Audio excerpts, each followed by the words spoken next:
செய்ததை நினைத்து அவர் பெருமிடித்தார். தனியாக சிறப்பாக நம்ம அனைவரையும் வாழ்த்தியவர்கள். இன்று இந்த வகுப்பை சிறப்பாக நடத்தி தருமாறு அருள் தந்தை அவர்களை அன்போடு அழைக்கின்றோம். இது உங்கள் நேரம். நல்ல ஒரு கைத்தட்டு கொடுப்போம். Very good. எல்லாருக்கும் வணக்கங்கள். ஃபாதர் என்னை பற்றி சொல்லிட்டாங்க, நான் என்னை பற்றி சொல்ல வேண்டிய தேவையில்லை, டைரெக்டாக விஷயத்துக்கு போயிடலாம். கடந்த வாரங்களில் இதுக்கு முந்தின வாரம் எந்த குழு நீங்கள் பேசுனது, யாரை பற்றி அதிகமாக பேசுனீங்க? கடந்த சனிக்கிழமை பின் சிறுவ பருவம், அதுக்கு முன்னாடி சிறுவ பருவம், அதுக்கு முன்னாடி முன் சிறுவ பருவம், அதுக்கு முன்னாடி மழலை பருவம், அதுக்கு முன்னாடி பால பருவம். 01, 1லேருந்து 3, 3லேருந்து 5, 5லேருந்து 10, 10லேருந்து 13. இன்றைக்கு நம்ம டார்கெட் பண்ணுறது 13லேருந்து 19 வரைக்கும். அந்த பருவத்துக்கு பெயர் என்னது? வளர் இளமை பருவம். எல்லாருமே அவங்கவுங்க பருவத்தை பற்றி வகுப்படுக்கும்போது இது மிக முக்கியமான பருவம் அப்படின்னு சொல்லியிருப்பாங்க. அதே மாதிரி நானும் சொல்கிறேன், இது மிக முக்கியமான பருவம். எப்போவுமே புதிதாக ஒரு படம் எடுக்கும்போது அந்த இயக்குனர்கிட்ட பேட்டி காணும்போது அவர் சொல்லுவார், வித்தியாசமாக இந்த படத்தை நான் எடுத்திருக்கேன். நான் பிறந்ததுலேருந்து இது வரைக்கும் எல்லா இயக்குனரும் அதை தான் சொல்லிட்டு இருக்கிறாங்க, நான் வித்தியாசமாக இந்த படத்தை எடுத்திருக்கேன். அதனால்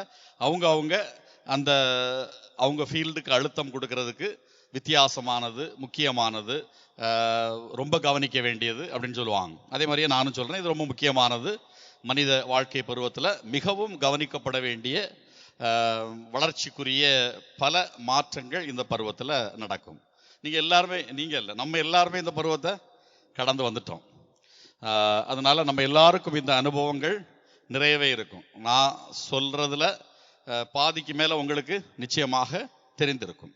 நிறைய படிச்சிருப்போம், நிறைய வகுப்புகள் அட்டன் பண்ணியிருப்போம், புத்தகங்கள் வாசித்திருப்போம். அதனால் நிறைய விஷயங்கள் உங்களுக்கு தெரிந்ததாக இருக்கும். இதெல்லாம் நமக்கு தெரிந்தது தானே அப்படின்னு நினச்சி விட்டுறாதீங்க. தெரிந்தது எல்லாமே நம்முடைய ஞாபகத்தில் இருக்கிறது இல்லை. நம்ம குழந்தை பருவத்திலிருந்து நிறைய கேட்குறோம். நம்முடைய வாழ்க்கையில் கேட்குறதுல ஒரு 25-30% தான் நமக்கு ஞாபகத்தில் இருக்கும். அடிமனதில் சிலது இருக்கும், சிலது அவ்வப்பொழுது வந்து போகும். அதனால் நோட்ஸ் எடுக்கிறதுக்கு விட்டுறாதீங்க. நோட்ஸ் எடுங்க.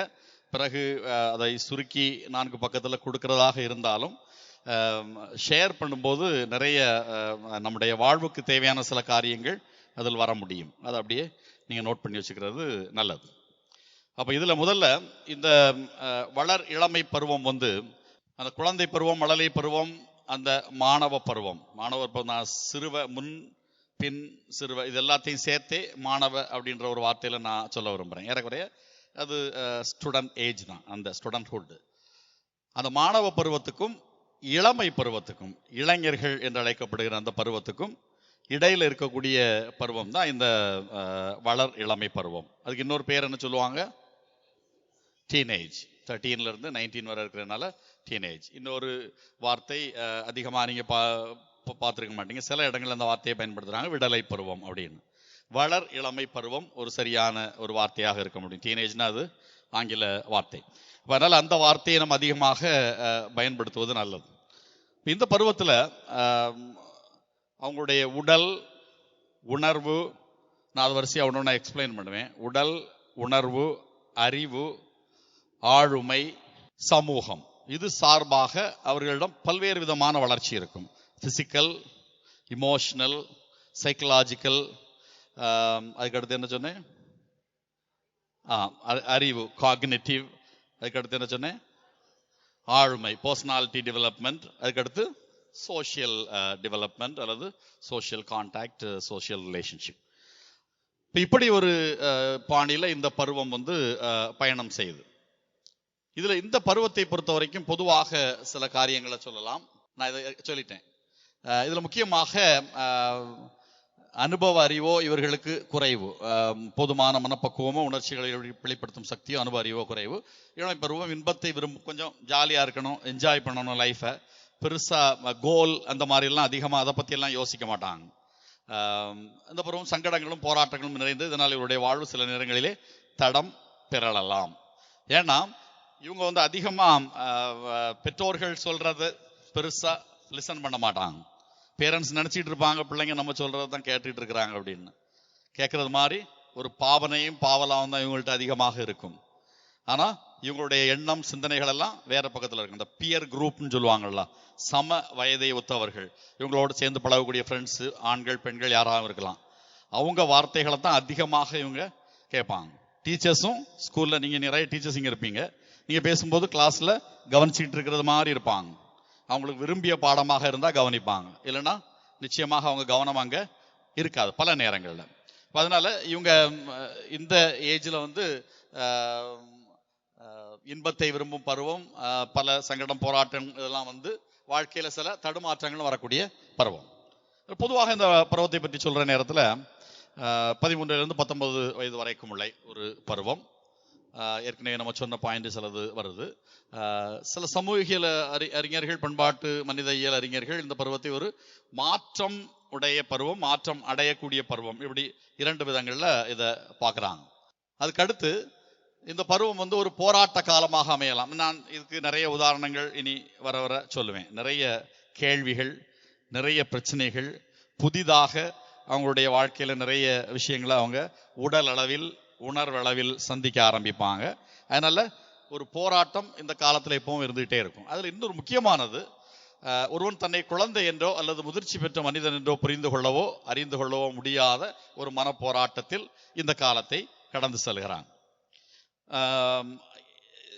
ஏதாவது அவன் காரியம் செய்யும் போது வீட்டில் சொல்லக்கூடியது, சின்ன பிள்ளைத்தனமா செய்துட்டு இருக்க.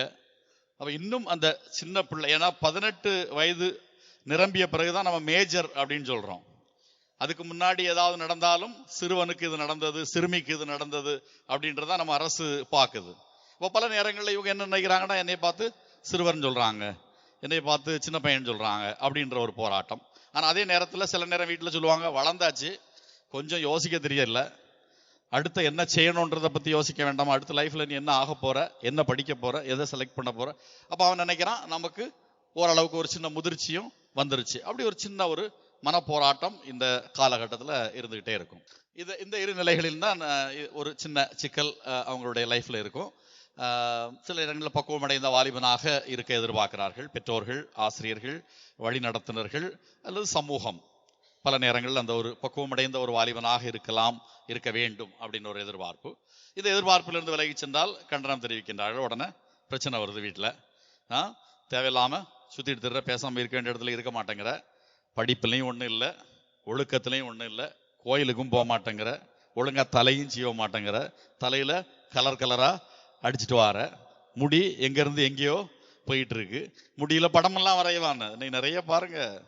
ஆமா, அதெல்லாம் நீங்க தப்புன்னு சொன்னீங்க, எல்லாரும் சேர்ந்து உங்களை கொண்டு போடுவாங்க எங்கேயாவது வாய்ப்பு கிடைச்சதுன்னா.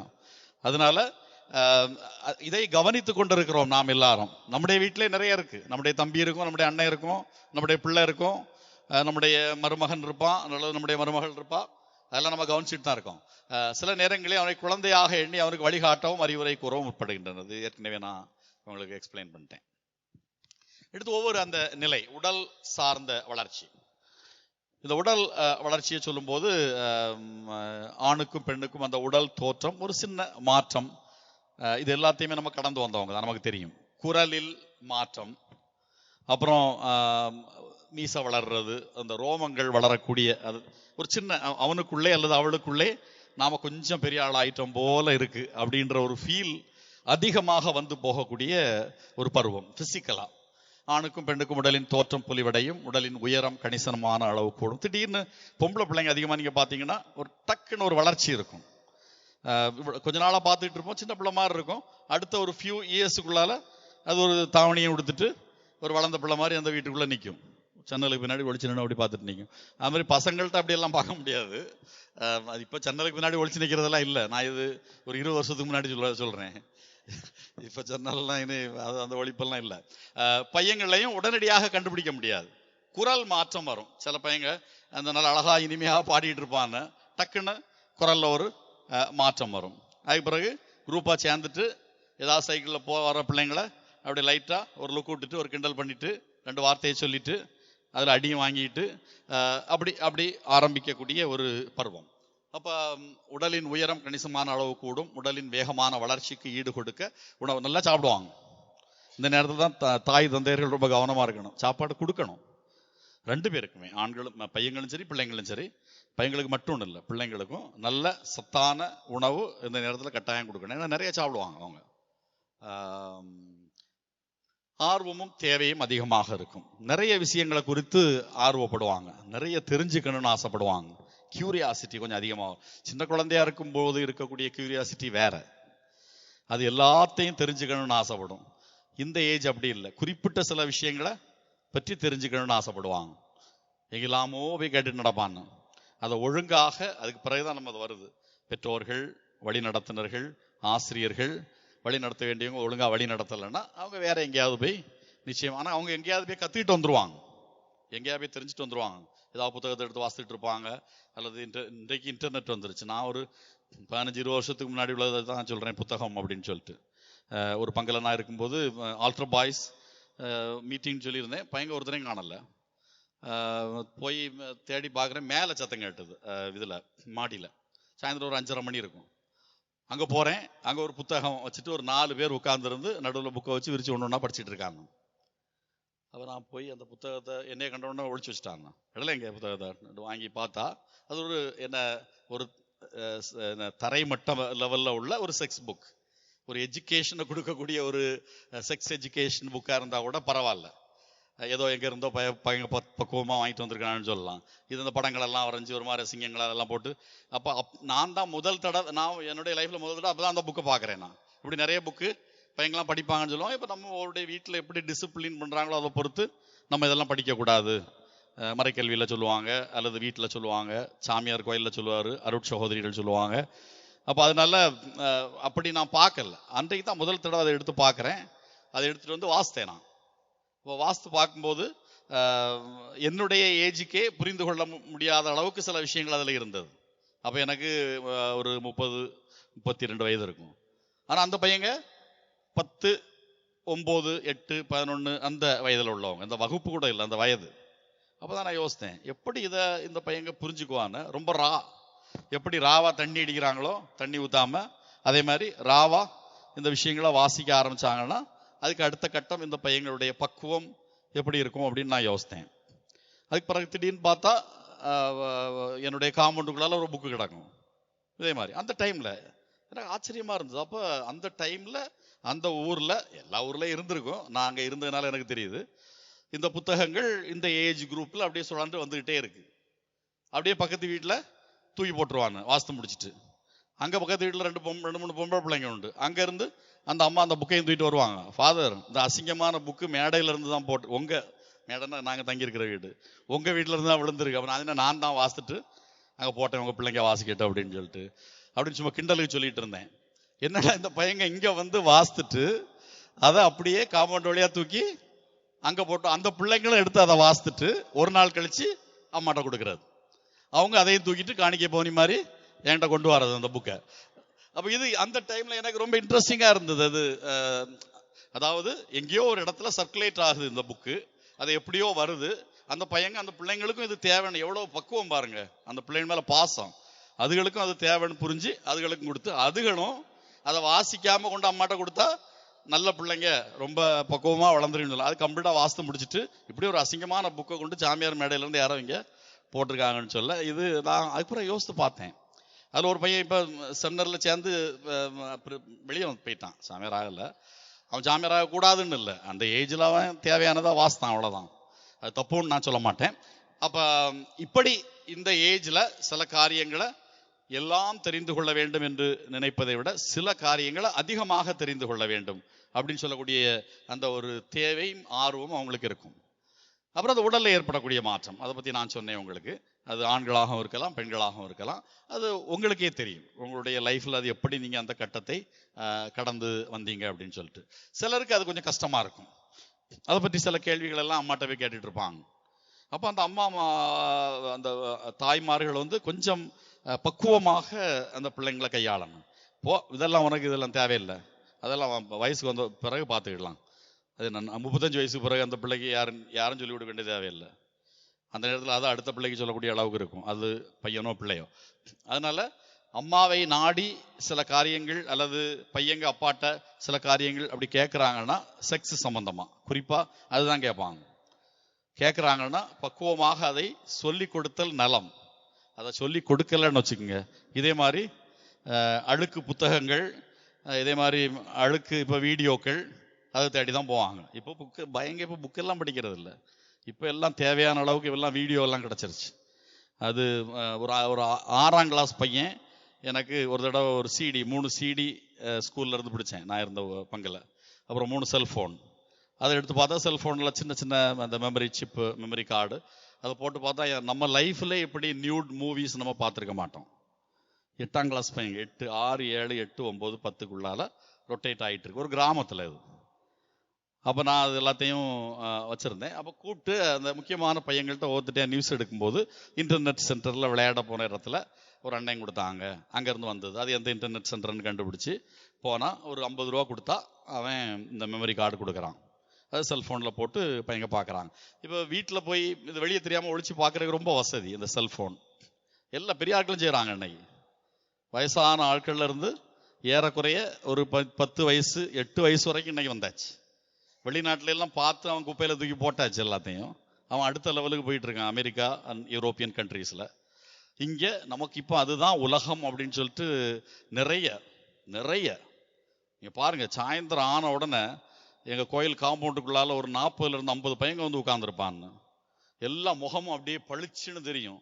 7 மணில இருந்து 9 மணிக்கு நாங்க விரட்டி விடுவோம், அது வரைக்கும் இருப்பான்னு. ஒருத்தனும் பக்கத்துல இருக்கிறவன்ட்ட பேச மாட்டான். வாழ்க்கையில முக்கியமான விஷயத்த செல்போன்ல அவன் தேடிட்டு இருக்கான். ஒரு நாள் நான் முன்னாடி போய் நிக்கிறேன். இப்படி எனக்கு தெரிஞ்ச பசங்களே இல்லை, வெளியே உள்ள பசங்க இதெல்லாம் இல்லை. இங்க என்ன நடக்கு? ஒன்றும் இல்லை ஃபாதர், செல்போன்ல இது சேட் பண்ணிட்டு இருக்கோம் அப்படின்னு. உங்க சேட் எல்லாம் எங்களுக்கு தெரியாதா அப்படின்னு. அப்ப இப்படி ரொம்ப அதிகமாக அது அடுத்தவங்களுக்கு தொந்தரவாக வருகிற பொழுது சில நேரங்கள்ல விரட்டி விட முடியும். மற்ற நேரங்களில் ஒரு நாள் நான் விரட்டி விட்டதுக்கு அந்த பசங்க கொஞ்சம் தள்ளி போய் நின்றுட்டு என்னென்ன வார்த்தைகள்லாம் சொல்லிட்டு போனாங்க தெரியுமா?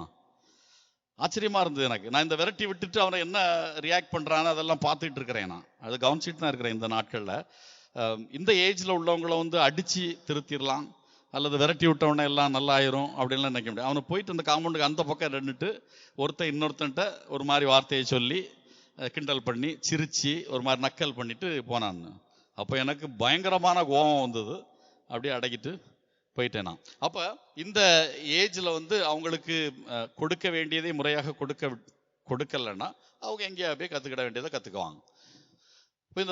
இந்த ஏஜ்ல தான் அந்த பிசிக்கல் இதை சொல்லும் போது மூளை வளர்ச்சி, பிரெயின் ஃபார்மேஷன், இது 6 வயதுல வந்து 95% வந்துருது அப்படின்னு சொல்றாங்க. ஆணுக்கு 14.5 வயதிலும் பெண்ணுக்கு 11.5 வயதிலும். அதனால நாங்க தான் எங்களுக்கு தான் எல்லாம் தெரியும்னு பொம்பளைங்க சொல்லிடாதீங்க. அந்த மூளையினுடைய வளர்ச்சி தன்மையை பற்றி அப்படி குறிப்பிடுகிறார்கள். அதுக்கு பிறகு இன்னும் 20 முதல் 26 வயது வரை முன்மூளையின் வளர்ச்சி தொடர்ந்த பின் நிறைவு அடைகிறது என்பது ஆய்வுகள் கூறுகின்றன. அது ஓகே. அப்புறம் இந்த வயதில் உடல் உறுப்புகளில் மாற்றமும் வளர்ச்சியும் ஏற்படுகின்றன. இந்த பருவத்திலே முறையே மாணவர்கள் தாங்கள் ஆண் தன்மைக்குரிய சில மாற்றங்களையும் மாணவியர்கள் தாங்கள் பெண் தன்மைக்குரிய சில மாற்றங்களையும் உணர ஆரம்பிக்கின்றார்கள். அடிப்படையில் அவர்களுக்கு நிறைய கேள்விகள், நான் சொன்னேன் இது ஏற்கனவே, நான் இதை பற்றி பேசிட்டேன், அவற்றை அதிகமாக தங்களுடைய நண்பர்களிடம் பகிர்ந்து கொள்கிறார். அந்த பியர் குரூப் எப்போ பார்த்தாலும் அவங்க குரூப்பை ஒத்த பையங்க கூட தான் இருப்பாங்க. பொம்பளை பிள்ளைங்க இது கொஞ்சம் குறைவு, வெளியே போய் உட்கார்றதுக்குள்ள வாய்ப்பு குறைவு ஒரு காலகட்டத்தில். இப்போ எல்லாம் ஐஸ்கிரீம் பார்லர் இந்த மாதிரிலாம் போகிறாங்க, சேர்ந்து அப்படிலாம் போயிடுறாங்க. அதனால பையங்க தான் அதிகமாக போகிறாங்க, பிள்ளைங்க போகலை அப்படின்லாம் சொல்ல முடியாது. டவுன்லேயும் சரி கிராமங்கள்லையும் சரி அது பிள்ளைங்களும் ஈக்குவலாக பையங்களுக்கு ஈக்குவலாக வந்தாச்சு. அதனால சமத்துவம் நம்முடைய தமிழகத்திலையும் வந்தாச்சு, இந்தியாவிலையும் வந்தாச்சு, ஆண் பெண் சமத்துவம். சரி, அதன் அடிப்படையில் அவர்களுக்கு நிறைய கேள்விகள் வருகின்றன. அவற்றை அதிகமாக தன்னுடைய நண்பர்களிடம் பகிர்ந்து கொள்கின்றார்கள். அடுத்து இரண்டாவது இமோஷனல் டெவலப்மெண்ட், உணர்ச்சி பூர்வமாக ஏற்படக்கூடிய மாற்றம். இந்த பருவத்தில் அவங்களுடைய உணர்ச்சிகளுக்கு காரணமான, இது ரொம்ப சயின்டிஃபிக்காக போக வேண்டாம், அதை ஷார்ட்டாக சொல்லி அடுத்த பாயிண்ட் போயிடுறேன். பின் மூளை மற்றும் லிம்பிக் சிஸ்டம்னு சொல்லுவாங்க சயின்ஸில். அந்த பிரெயினுடைய அந்த இதை பிரித்து சொல்லும்போது அந்த மூளையினுடைய உள்பகுதி வேகமாக வளர்கிறது. அதனால சிந்தனை, படைப்பாற்றல், திட்டமிடுதல், நல்லா சிந்திக்கணும், கிரியேட்டிவாக செய்யணும், நல்லா பிளான் பண்ணி செய்யணும், எதுவும் ஒரு சின்ன கேள்வி கேட்டு செய்யணும்.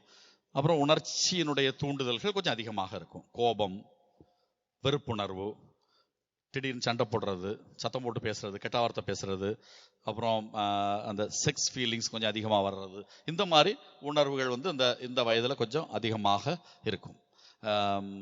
இந்த வளர்லம் பருவத்தினர் அதிகம் உணர்ச்சி வசப்படுவதும் அடிக்கடி உணர்வு எழுச்சி சார்ந்த அனுபவமும் கொள்ள நேடுகிறது. இதன் விளைவாக முன்பின் யோசிக்காமல் விபரீதமான காரியங்களில் ஈடுபட்டு விடுவார். பட்டார்னு யாரையாவது அடிக்கிறது, நிறைய இந்த ஏஜில் தான் வீட்டில் கம்ப்ளைண்ட் வரும்.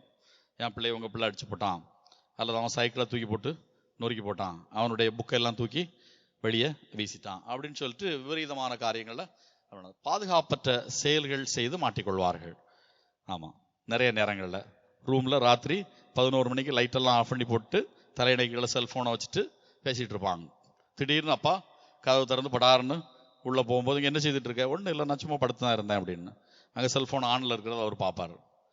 அப்புறம் பார்த்தா அது யார்ட்டையாவது பேசிகிட்டு இருந்திருப்பாங்க. ஒரு பிள்ளை என்கிட்ட கவுன்சிலிங் வந்தது ஒரு 3-4 வருஷத்துக்கு முன்னாடி. இப்போ திருமணம் முடிஞ்சு குழந்தையெல்லாம் இருக்குது அந்த பிள்ளைக்கு. என்னுடைய ஒரு தூரத்து உறவினர், அதனால தான் எனக்கு தெரியும். அப்போ அந்த பிள்ளைய செல்ஃபோன் பள்ளிக்கூடத்தில் காலேஜ் படிச்சுட்டு இருக்கும்போதே பயன்படுத்தக்கூடாதுன்னு சொல்லி கடைசியில் ஒரு செல்ஃபோன் வச்சுக்கலாம் அப்படின்னு சொல்லி 2 செல்ஃபோன், 4 ப்ளஸ் இன்னும் 2 extra sim card, 6 sim card அந்த பிள்ளை வச்சுருந்தது. நான் எதுக்கு அப்படி நீ வச்சிருக்க அப்படின்னு சொல்லிட்டு அந்த கவுன்சிலிங் டைமில் கேட்ட நேரத்தில் அது சொல்லுது, அது எனக்கு நிறைய ஃப்ரெண்ட்ஸ் உண்டு, எல்லாட்டையும் பேசணும்ல, அதனால் தேவைப்படும் போது எங்கள் அப்பாவுக்கும் அம்மாவுக்கும் தெரியக்கூடாது நான் யார்ட்டையும் பேசுகிறேன்னு, அதனால் சிம் கார்டை மாற்றி மாற்றி மாற்றி மாற்றி போட்டுக்கிட்டு நான் பேசிகிட்டு இருப்பேன் அப்படின்ட்டு. அதனால் நிறைய கள்ளத்தனங்கள், திருட்டுத்தனங்கள் அவங்க செய்வாங்க. ஒரு சிலதில் மாட்டுவாங்க, ஒரு சிலதில் மாட்டாமல் தப்பிச்சுக்குவாங்க. அதிக நேரம் அலைபேசி மற்றும் மின்னணு பொருட்களுடன் ஈடுபடுவது, விபரீதம் புரியாமல் வேகமாக இருசக்கர வாகனங்களில் ஓட்டுவது போன்றவற்றில் ஈடுபடுவார்கள். பைக்கு கேட்டு சண்டை போடக்கூடிய வயது இந்த வயது. நம்ம கன்னியாகுமரி மாவட்டத்தில் ஒரு சில கிராம பகுதிகளில் பைக் வாங்கி கொடுக்கலன்னு சொல்லிட்டு அப்பா அம்மாவை மிரட்டி சூசைட் பண்ண பிள்ளைங்களும் இருக்கிறாங்க. ஒரு 2 இன்சிடென்ட் எனக்கு தெரியும். பைக் வாங்கி கொடுக்கல அப்படின்றதுக்காக தூக்கு போட்டு இறந்து போன பையங்க. அப்போ அதனால அதை வச்சே மிரட்டி வசதி இல்லாதவங்க கூட எப்படியாவது ஒரு பைக் வாங்கி கொடுத்துடணும் பிள்ளைக்கு அப்படின்னு சொல்றக்கூடிய அளவுக்கு இந்த ஏஜ் இருக்கும். இப்போ இந்த ஏஜில் தான் ஜேம்ஸ் மார்ஷியா அப்படின்னு சொல்லக்கூடிய ஒரு சைக்காலஜிஸ்ட், அவர் வந்து இந்த அவங்களுடைய அந்த தாண்மை, என்னுடைய ஐடென்டிட்டி அல்லது ஐடென்டிட்டி ஸ்டேட்டஸ், அதை வந்து ஒரு 4 விதமாக பார்க்க விரும்புகிறார் இந்த ஏஜில், அந்த உணர்வு சம்பந்தமான வளர்ச்சியில். முதல்ல வந்து சாதனை உணர்வு. சொந்த வாழ்க்கை நெறிமுறைகளில் சந்தேகம் அல்லது பிரச்சனை இந்த பருவத்தில் ஏற்பட்டு அதற்கேற்ப வாழ்க்கை முறையில் மாற்றங்களை ஏற்படுத்தி கொள்ளுதல். சில கேள்விகள், சில சந்தேகங்கள், சில பிரச்சனைகள், அதன் அடிப்படையில் சில மாற்றங்கள் வருது. அது ஒரு சாதனை உணர்வு அப்படின்னு அதை குறிப்பிடுறார். இரண்டாவதாக ஏற்புடைமை. தங்களுடைய பெற்றோர்கள் தனித்தன்மை அல்லது சமுதாயத்தில் அனைவரையுமே ஏற்றுக்கொள்ளக்கூடிய வாழ்க்கை நெறிமுறைகளை ஏற்றுக்கொண்டு பின்பற்றுபவர்கள். அவங்களுடைய பெற்றோர்கள்ட்ட இருந்து கொஞ்சம் விஷயங்களை இவங்க கற்றுக்கொள்றாங்க. பெற்றோர்கள்ட்ட இருந்து அதிகமாக கற்றுக்கொள்ள மாட்டாங்க, கொஞ்சம் விஷயங்களை இந்த ஏஜில் அவங்க கற்றுக்கொள்றாங்க. அப்புறம் இன்னொன்று, இது ஏற்கனவே நம்ம பேசினது தான், ஒரு முடிவுக்கு வர்றதுக்கு இந்த ஏஜில் கொஞ்சம் கஷ்டமா இருக்கும். ஒரு நல்ல ஒரு முடிவு எடுக்கிறதுக்கு ரொம்ப ரொம்ப கஷ்டப்படுவாங்க, தீர்க்கமான முடிவுக்கு வர்றதுக்கு. அப்புறம் இன்னொன்று தனித்தன்மை மறைதல். அதாவது தனி மனித குழப்பத்தில் கேள்விகள் பதில்கள் பற்றி அக்கறை இல்லாதவர், வாழ்க்கையின் குறிக்கோளினை அடைவதற்கு முயற்சி செய்யாதவர்கள், எதிர்காலத்தில் குறிப்பிட்ட திட்டமில்லாதவர்கள். அப்போ அந்த இதுலேயும் ஒரு சின்ன குழப்ப மனநிலை தான்.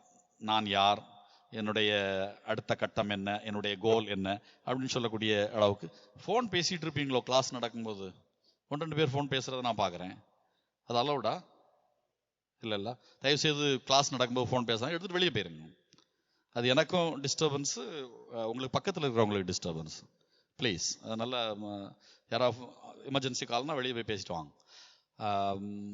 அந்த தனித்தன்மை மறைந்து போகக்கூடிய ஒரு சூழல் இருக்குது. அடுத்து மூன்றாவதாக அறிவு சார்ந்த வளர்ச்சி, காக்னிட்டிவ் டெவலப்மெண்ட். இதில் வந்து மழலை பருவம் முதல் அறிவாற்றல் வளர ஆரம்பிக்கிறது. கொஞ்சம் கொஞ்சமாக அந்த மூளை வளர்ச்சி ஏற்பட மனிதனுக்கு அறிவாற்றல். கொஞ்சம் வேகமாக போகிறேன் அப்படின்னு இருந்தால் சொல்லிடுங்க. நிறைய விஷயம் வேகமாக தான் போகிறேனோ, சரி அப்போ கொஞ்சம் ஸ்லோவாக போகிறோம். ஏன்னா நமக்கு 2 செஷன் தான் இருக்குது, 2 செஷனுக்குள்ளே ஓரளவுக்கு முடிக்கணும். ரொம்ப வேகமாக போகிறேன்னா சொல்லிடுங்க. அப்போ இந்த இந்த வளரிளம் பருவத்தில் வந்து ஒருவருடைய அறிவுத்திறனில் முதிர்ச்சி கொஞ்சம் வருது அந்த அறிவு பொறுத்த வரைக்கும். அதுதான் பியாஜன்னு சொல்றக்கூடிய அந்த அறிவியல் அறிஞர் அதை வந்து அந்த வளர்ச்சியின் உச்சகட்டம் என்ற நிலை, ஃபார்மல் ஆப்ரேஷனல் ஸ்டேஜ், அந்த ஸ்டேஜ் இந்த டைம்ல இந்த ஏஜ் குரூப் எட்டுது அப்படின்னு சொல்லிட்டு சொல்றாரு. இப்படி ஒரு வளர்ச்சி வர்றதுனால தான் கொஞ்சம் ஆர்கியூ பண்ண ஆரம்பிப்பாங்க, தர்க்க ரீதியாக சில காரியங்களை பேச ஆரம்பிப்பாங்க. சில கற்பனைகள், இமேஜினேஷன் கொஞ்சம் அதிகமாக, ஒரு நல்ல படம் வரைகிறது, புதிதாக சின்ன சின்ன கண்டுபிடிப்புகளை கண்டுபிடிக்கிறது இந்த ஏஜில் கொஞ்சம் அதிகமாக வர்றதுக்கு வாய்ப்பு இருக்கும். அப்புறம் தன்னுடைய அனுபவத்தை பொதுமைப்படுத்தி பார்க்கக்கூடிய திறன் வளரும். கணிதம், மேத்தமெட்டிக்ஸில் இந்த ஏஜில் கொஞ்சம் நல்லா ஷார்ப்பாக இருப்பாங்க பிள்ளைங்க. உலக அளவில் மேத்தமெட்டிக்ஸில் இந்த ஏஜில் ஷார்ப்பாக இருக்கிறது யார்? இந்தியன்ஸ். அது அமெரிக்காவிலெல்லாம் பல தடவை பல கட்டங்கள் அந்த வார்த்தைகள் சொல்கிறத நான் கேட்டிருக்கேன், வாசித்திருக்கேன். அதனால் அந்த மேத்தமெட்டிக்கல் கால்குலேஷன், அந்த பவர் வந்து அதிகமாக இந்த ஏஜில் இந்தியன் பிள்ளைங்க எல்லாருக்குமே அது உண்டு. அது கொஞ்சம் ஸ்பெல் அது சொல்லிடுங்க. அங்கே நிறைய பரிசு வாங்குறது நம்ம பிள்ளைங்களா தான் இருக்கும் அமெரிக்காவில். அப்புறம் மொழி ஆற்றல், வேற மொழி கற்றுக்கொள்றதுக்கு ரொம்ப ஆர்வமாக இருப்பாங்க. நான் எங்கள் வீட்டிலலாம் பார்த்துருக்கேன். என்னுடைய தம்பி பிள்ளைங்கள்லாம் இப்போதான் ஒரு 6-7 படிக்கிறா, ஒருத்தி 10 படிக்கிறா. இப்போ ஃப்ரெஞ்சு படிச்சுட்டு இருக்கா, ஃப்ரெஞ்சு முடிச்சாச்சு. எப்படி நான்லாம் ரொம்ப கஷ்டமாக இருக்கும் அப்படின்லாம் முன்னாடி நினைப்பேன் படிக்கிற காலத்தில். அது ரொம்ப சிம்பிளாக படித்து முடிச்சிட்டேன் அப்படின்னு சொல்லுவா. ஆச்சரியமாக இருக்கும். அடுத்து ஜெர்மன் படிக்கலாம்னு நினச்சிக்கிட்டு இருக்கிறேன் அப்படின்னு. அப்போ இதெல்லாம் வந்து அந்த ஏஜ், இந்த அடலசன்ட் ஏஜில் வந்து புதிய மொழி கற்கிறது, கொஞ்சம் அறிவியல் இதில் கொஞ்சம் நாட்டங்கள், சமூக நடப்புகளில் கொஞ்சம் கவனிக்கிறது, அரசியல் என்ன நடக்குது ரொம்ப உற்று கவனிக்கிறது இல்லை, என்ன நடக்குது. மோடி, நம்முடைய நிர்மலா சீதாராமன் சூப்பராக ஒரு இது வாசித்துட்டாங்க, பட்ஜெட் தாக்கல் செய்துட்டாங்க. அந்த புறநானூர்லேருந்து ஒரு அருமையான ஒரு பகுதி, இவ்வளவு அருமையான ஒரு பகுதி புறநானூரில் இருக்குன்னு இன்னைக்கு தான் நமக்கெல்லாம் தெரியுது. அதை வாசித்து தமிழை பெருமைப்படுத்தி இருக்கிறார்கள் பாராளுமன்றத்தில். பண்றதெல்லாம் அட்டகாசம். ஆனா இது பதிவுல வரட்டும் அப்படின்றதுக்காக மோடி தாத்தா அப்படி தட்டி தட்டி தட்டி 3 நிமிஷம் தட்டினாரு அந்த புறநானூறு. அவருக்கு என்ன புரிஞ்சுதுன்னு தெரியாது. அதை இங்கிலீஷ்ல எக்ஸ்பிளைன் பண்றாங்க, அருமையான explanation. C is such a wonderful and intelligent lady அந்த நிர்மலா சீதாராமன். அந்த மூளையை அவங்க ரொம்ப அருமையாக பயன்படுத்தி இந்த அரசனுடைய சில காரியங்களை ரொம்ப சாதுரியமா நேற்று பேசினாங்க. பார்த்துங்க, நீங்க அவங்களுடைய டாக்க வாய்ப்பு கிடைச்சா இன்னொரு கேட்டு பாருங்க. அவங்களுடைய அந்த இதை இது நிதி இதெல்லாம் பெரிய விசேஷமா இல்லை, அவங்களுடைய அந்த பேச்சு, அந்த உரை அட்ராக்ட் பண்ற அளவுக்கு இன்னைக்கு உலக அளவுல நிச்சயமாக அவங்களுடைய உரை பேசப்படும். அந்த அளவுக்கு அந்த லேடி பேசினாங்க. அப்ப இந்த மாதிரி நடக்கக்கூடிய காரியங்களையும் கொஞ்சம் கவனிக்கக்கூடிய ஒரு தன்மை இந்த ஏஜ்ல வரும். அப்புறம் இன்னொன்று அந்த கிரியேட்டிவிட்டி, நான் ஏற்கனவே சொன்னதுதான், படைப்பாற்றலை பயன்படுத்தி நான் எப்படி இருக்க வேண்டும், எப்படி வெற்றி பெறலாம், எப்படி எதிர்காலத்தை திட்டமிட வேண்டும் சொல்லிட்டு கொஞ்சம் இந்த ஏஜ்ல அந்த அறிவு சார்ந்த வளர்ச்சி. வெளி உலக அனுபவத்தை தான் விரும்பியபடி கூட்டி சேர்த்து வடிவமைக்க முடியும். தன்னை சுற்றி என்ன நடக்குது அப்படின்னு சொல்லிட்டு ஒரு அசிமுலேட் பண்றது. அது வீட்டுக்குள்ளேயாக இருக்கலாம், குடும்ப பிரச்சனையா இருக்கலாம், அல்லது அவன் சார்ந்திருக்கக்கூடிய அந்த சமூகத்தில் அந்த சின்ன கிராமத்தில் நடக்கக்கூடிய பிரச்சனையா இருக்கலாம். அது ஏன் நடக்குது, எதுக்கு, எப்படி அப்படின்னு சொல்லிட்டு ஒரு கேள்வி கேட்கக்கூடிய தன்மையும் அதை சேர்த்து பார்க்கக்கூடிய ஒரு தன்மையும் இந்த ஏஜ்ல உருவாகலாம். அப்புறம் குழந்தை பருவத்தில் கடைபிடித்த தவறாக செய்து கற்றுக்கொள்ளும் முறை, அதாவது ட்ரையல் அண்ட் எரர் மெத்தட்னு சொல்லுவாங்க. ஒரு விஷயத்த செய்து செய்து செய்து தான் அதுல எக்ஸ்பர்ட் ஆக முடியும். அது வரைகிறதாக இருக்கலாம், கவிதை எழுதுறதாக இருக்கலாம். இந்த வயதுல எல்லாம் கொஞ்சம் கவிதை எழுத ஆரம்பிச்சிருவாங்க. சும்மா நோட்டில் அங்கங்கே எழுதி எழுதி வச்சிருப்பாங்க. நான்லாம் நிறைய கவுன்சிலிங்ல ஐ கேம் அக்ராஸ். ஒரு 10ஆம் வகுப்பு பிள்ளை ஒரு பையனை லவ் பண்ணி, அது பெரிய பிரச்சனை, வீட்டில் என்னை கூட்டிட்டு வந்திருந்தாங்க. ஒரு நோட்டு ஃபுல்லா கவிதை எழுதி வச்சிருந்தது அந்த பிள்ளை. என்ன அருமையான கவிதைகள் தெரியுமா! அந்த கவிதைகளை வந்து இது என்ன சொல்ல, இன்னும் கொஞ்சம் அதுல பாண்டித்தியம் பெற்றவங்க அதை வாசித்து இது பண்ணி ஒரு புத்தகமா வெளியிட்டா சூப்பரா இருக்கும். அதை வாசித்துட்டு அந்த பிள்ளைய அப்ரிஷியேட் பண்ணேன் நான். நீ லவ் பண்ணதுக்கு ஒரு நல்ல காரியமாவது உன் லைஃப்ல நடந்திருக்கு, நீ கவிஞரா மாறி இருக்கிற அப்படின்னு சொல்லிட்டு. ஒரு 3 செஷன் வந்தது தொடர்ந்து, அதுக்கு பிறகு வரல. வெளிநாடுகளில் வந்து இந்த கவுன்சிலிங் செஷனுக்கு வர்றதை ரொம்ப சீரியஸாக எடுப்பாங்க. பார்த்துக்குங்க, ஏறக்குறைய அது கம்ப்ளீட் ஆகிறது வரைக்கும் அந்த க்ளோஷர் அப்படின்னு சொல்லுவாங்க, அது வரைக்கும் வருவாங்க மேக்சிமம். ஆனால் நம்முடைய இந்திய கலாச்சாரத்தில், அதில் குறிப்பாக நம்முடைய தமிழக கலாச்சாரத்தில், அதுலேயும் குறிப்பாக நம்முடைய கன்னியாகுமரி மாவட்ட கலாச்சாரத்தில் கொஞ்சம் பணமும் கொஞ்சம் எஜுகேஷன், கொஞ்சம் அறிவும் கொஞ்சம் புத்தியும் கொஞ்சம் அதிகமாக இருக்கிறதுனால, என்னுடைய அனுபவம், ஃபாதர் எப்படி அதை பார்க்குறாங்கன்னு தெரியல, என்னுடைய இந்த கடந்த ஒரு 6-8 வருஷம் அனுபவத்தில் வந்து அந்த கம்ப்ளீட் பண்ணுறவங்களுடைய எண்ணிக்கை ரொம்ப குறைவு. ஒரு லெவலுக்கு வந்தோடனே இனி நாங்கள் எல்லாம் பார்த்துக்கிடுவோம், எங்களுக்கெல்லாம் சரியாயாச்சு அப்படின்னு நினைக்கிறாங்களா, அல்லது முழுமையான ஆர்வம் காட்டலையா தெரியல. அப்போ அந்த ஒரு 3 செஷன் வந்தது. அதுக்கு பிறகு அந்த பிள்ளை வரல. நான் நல்லா இருக்கு அப்படின்னு நினச்சிட்டு இருக்கேன். அப்போ அந்த ஏஜில் நிறைய தவறு செய்து ட்ரையல் அண்ட் எரர் மெத்தடில் நிறைய விஷயங்களை அவங்க கற்றுக்கொள்வாங்க.